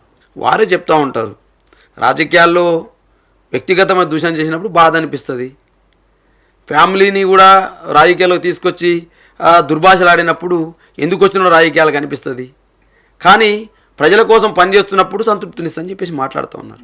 డెఫినెట్గా ఇలా ఈ 2.5 ఏళ్ల కాలంలో కావచ్చు, 2014 ముందు కేటీఆర్ కూడా మేము అనేక సందర్భాలు ఉద్యమంలో చూసినాం కాబట్టి వారికి ఎప్పుడు కూడా నేను ముఖ్యమంత్రి గారికి కొడుకున్నాను, లేకపోతే కేసీఆర్ గారు కొడుకున్నాను ఫీలింగ్ ఎప్పుడు నేను కేటీఆర్ గారు చూడలే. ఎప్పుడు కూడా సామాన్య పౌరుల లెక్కనే మా అందరితోని జాలీగా కలపగోలుతనంతో ఉన్నటువంటి నాయకుడు. అటువంటి నాయకుడు ఇలా సమక్షంలో మేము అందరం పనిచేసే క్రమంలో డెఫినెట్గా ప్రతిపక్ష పాత్ర అనేది చాలా గొప్పగా అనిపిస్తుంది. అధికారం ఉన్నప్పుడు ఏముంటుంది, మజా, ప్రతిపక్షంలో మజా ఉంటుంది ప్రజల కోసం పనిచేయడం వల్ల. ఆ విధంగానే ఫీల్ అవుతా ఉన్నాం. హరీష్ రావు అడుగులు బీఆర్ఎస్ పార్టీకి బలంగా ఉద్యమ సమయంలో మారినాయి, ఇంకా బలంగా మారతాయా, లేకపోతే ప్రభుత్వాన్ని దించే వరకు పోరాటం గట్టిగా ఉంటుందా, వేరే ఆలోచనలు ఉంటాయా? కృష్ణార్జునులు లెక్క పనిచేస్తారు. కేసీఆర్ గారి మార్గదర్శకంలో హరీష్ రావు గారు కానీ ఒక 2 డిఫరెన్స్ కనబడ్డాయని పనిచేస్తారు. ఓకే, మీరు చెప్పిన వాదనకు నేను ఏకీభవిస్తా. 2 డిఫరెన్స్ కనబడ్డాయి. ఒకటి యూత్ను ఎంకరేజ్ చేయడంలో కేటీఆర్, అంటే నెట్వర్క్, ఇప్పుడున్న సామాజిక మాధ్యమాలైనా ఏదైనా, హరీష్ రావు గ్రామానికి సంబంధించి ఇంటింటి గడప కేసీఆర్ అడుగులు ఎట్లుండేనో అదే వేలో వెళ్తున్నారు. ఇది భవిష్యత్తులో బీఆర్ఎస్ గ్రాఫ్ పెంచడంతో పాటుగా కవిత బయటకు వెళ్ళడం మైనస్గా మారిపోతుందేమో. ఏం కాదని అనుకుంటా ఉన్నా. నేనేమంటే హరీష్ రావు గారు ఒకవైపు, కేటీఆర్ గారు ఒకవైపు డెఫినెట్గా కలిసికట్టుగా పనిచేస్తా ఉన్నాం. పార్టీ అంతా కూడా కేసీఆర్ గారి నాయకత్వంలో పనిచేస్తూ ఉంది.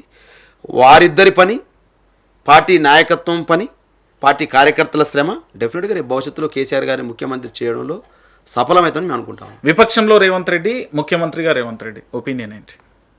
ముఖ్యమంత్రిగా రేవంత్ రెడ్డి ఫెయిల్ అయినాడు. రేపు విపక్షంగా ముఖ్యమంత్రి రేవంత్ రెడ్డి మాటలు ఎవరు విన్నారు?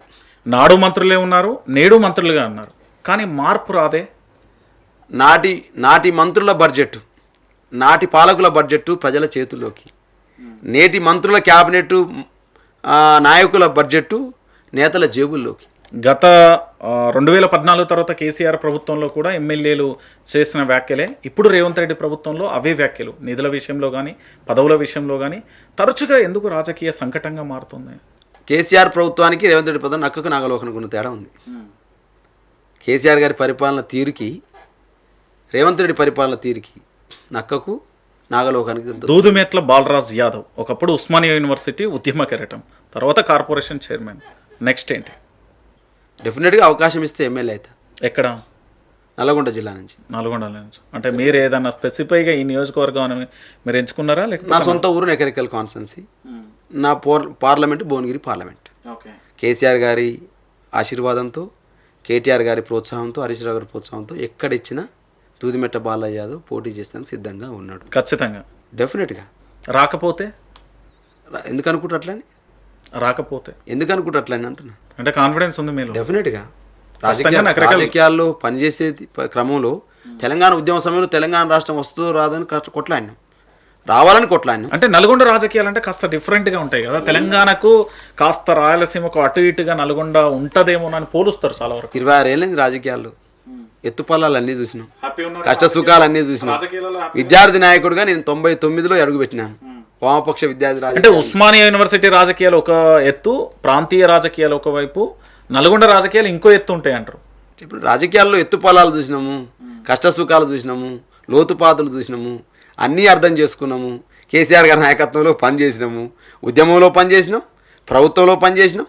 నేడు మా పార్టీ వర్కింగ్ ప్రెసిడెంట్ కేటీఆర్ నాయకత్వంలో ప్రతిపక్షంలో. అంటే రేపు పొద్దుగాల కాంగ్రెస్ పార్టీ నుంచో లేదా బీజేపీ పార్టీ నుండో బాలరాజు యాదవ్ ఉద్యమ నాయకుడు ప్లస్ కార్పొరేషన్గా చేసిండు, మన పార్టీ నుండి టికెట్ ఇస్తాం, బీఆర్ఎస్ నుంచి ఇవ్వము అంటారు. అప్పుడు ఏం సమాధానం? నాకు బీఆర్ఎస్ పార్టీ నన్ను కాదంటే కదా.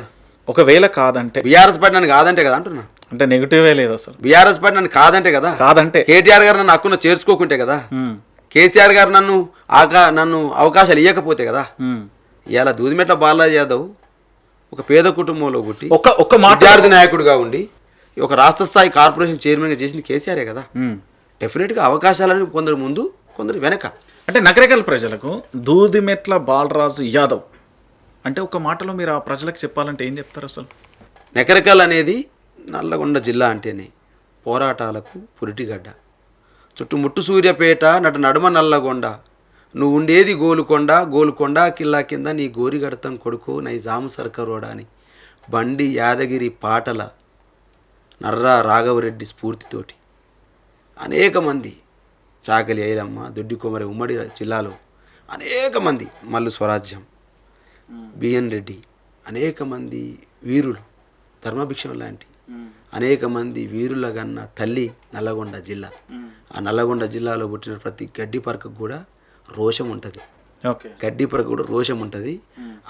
ఆ గడ్డ మీద పుట్టినటువంటి విద్యార్థి నాయకుడిగా ఇలా తెలంగాణ ఉద్యమంలో భాగస్వామయ్యే అవకాశం నాకు దొరికింది.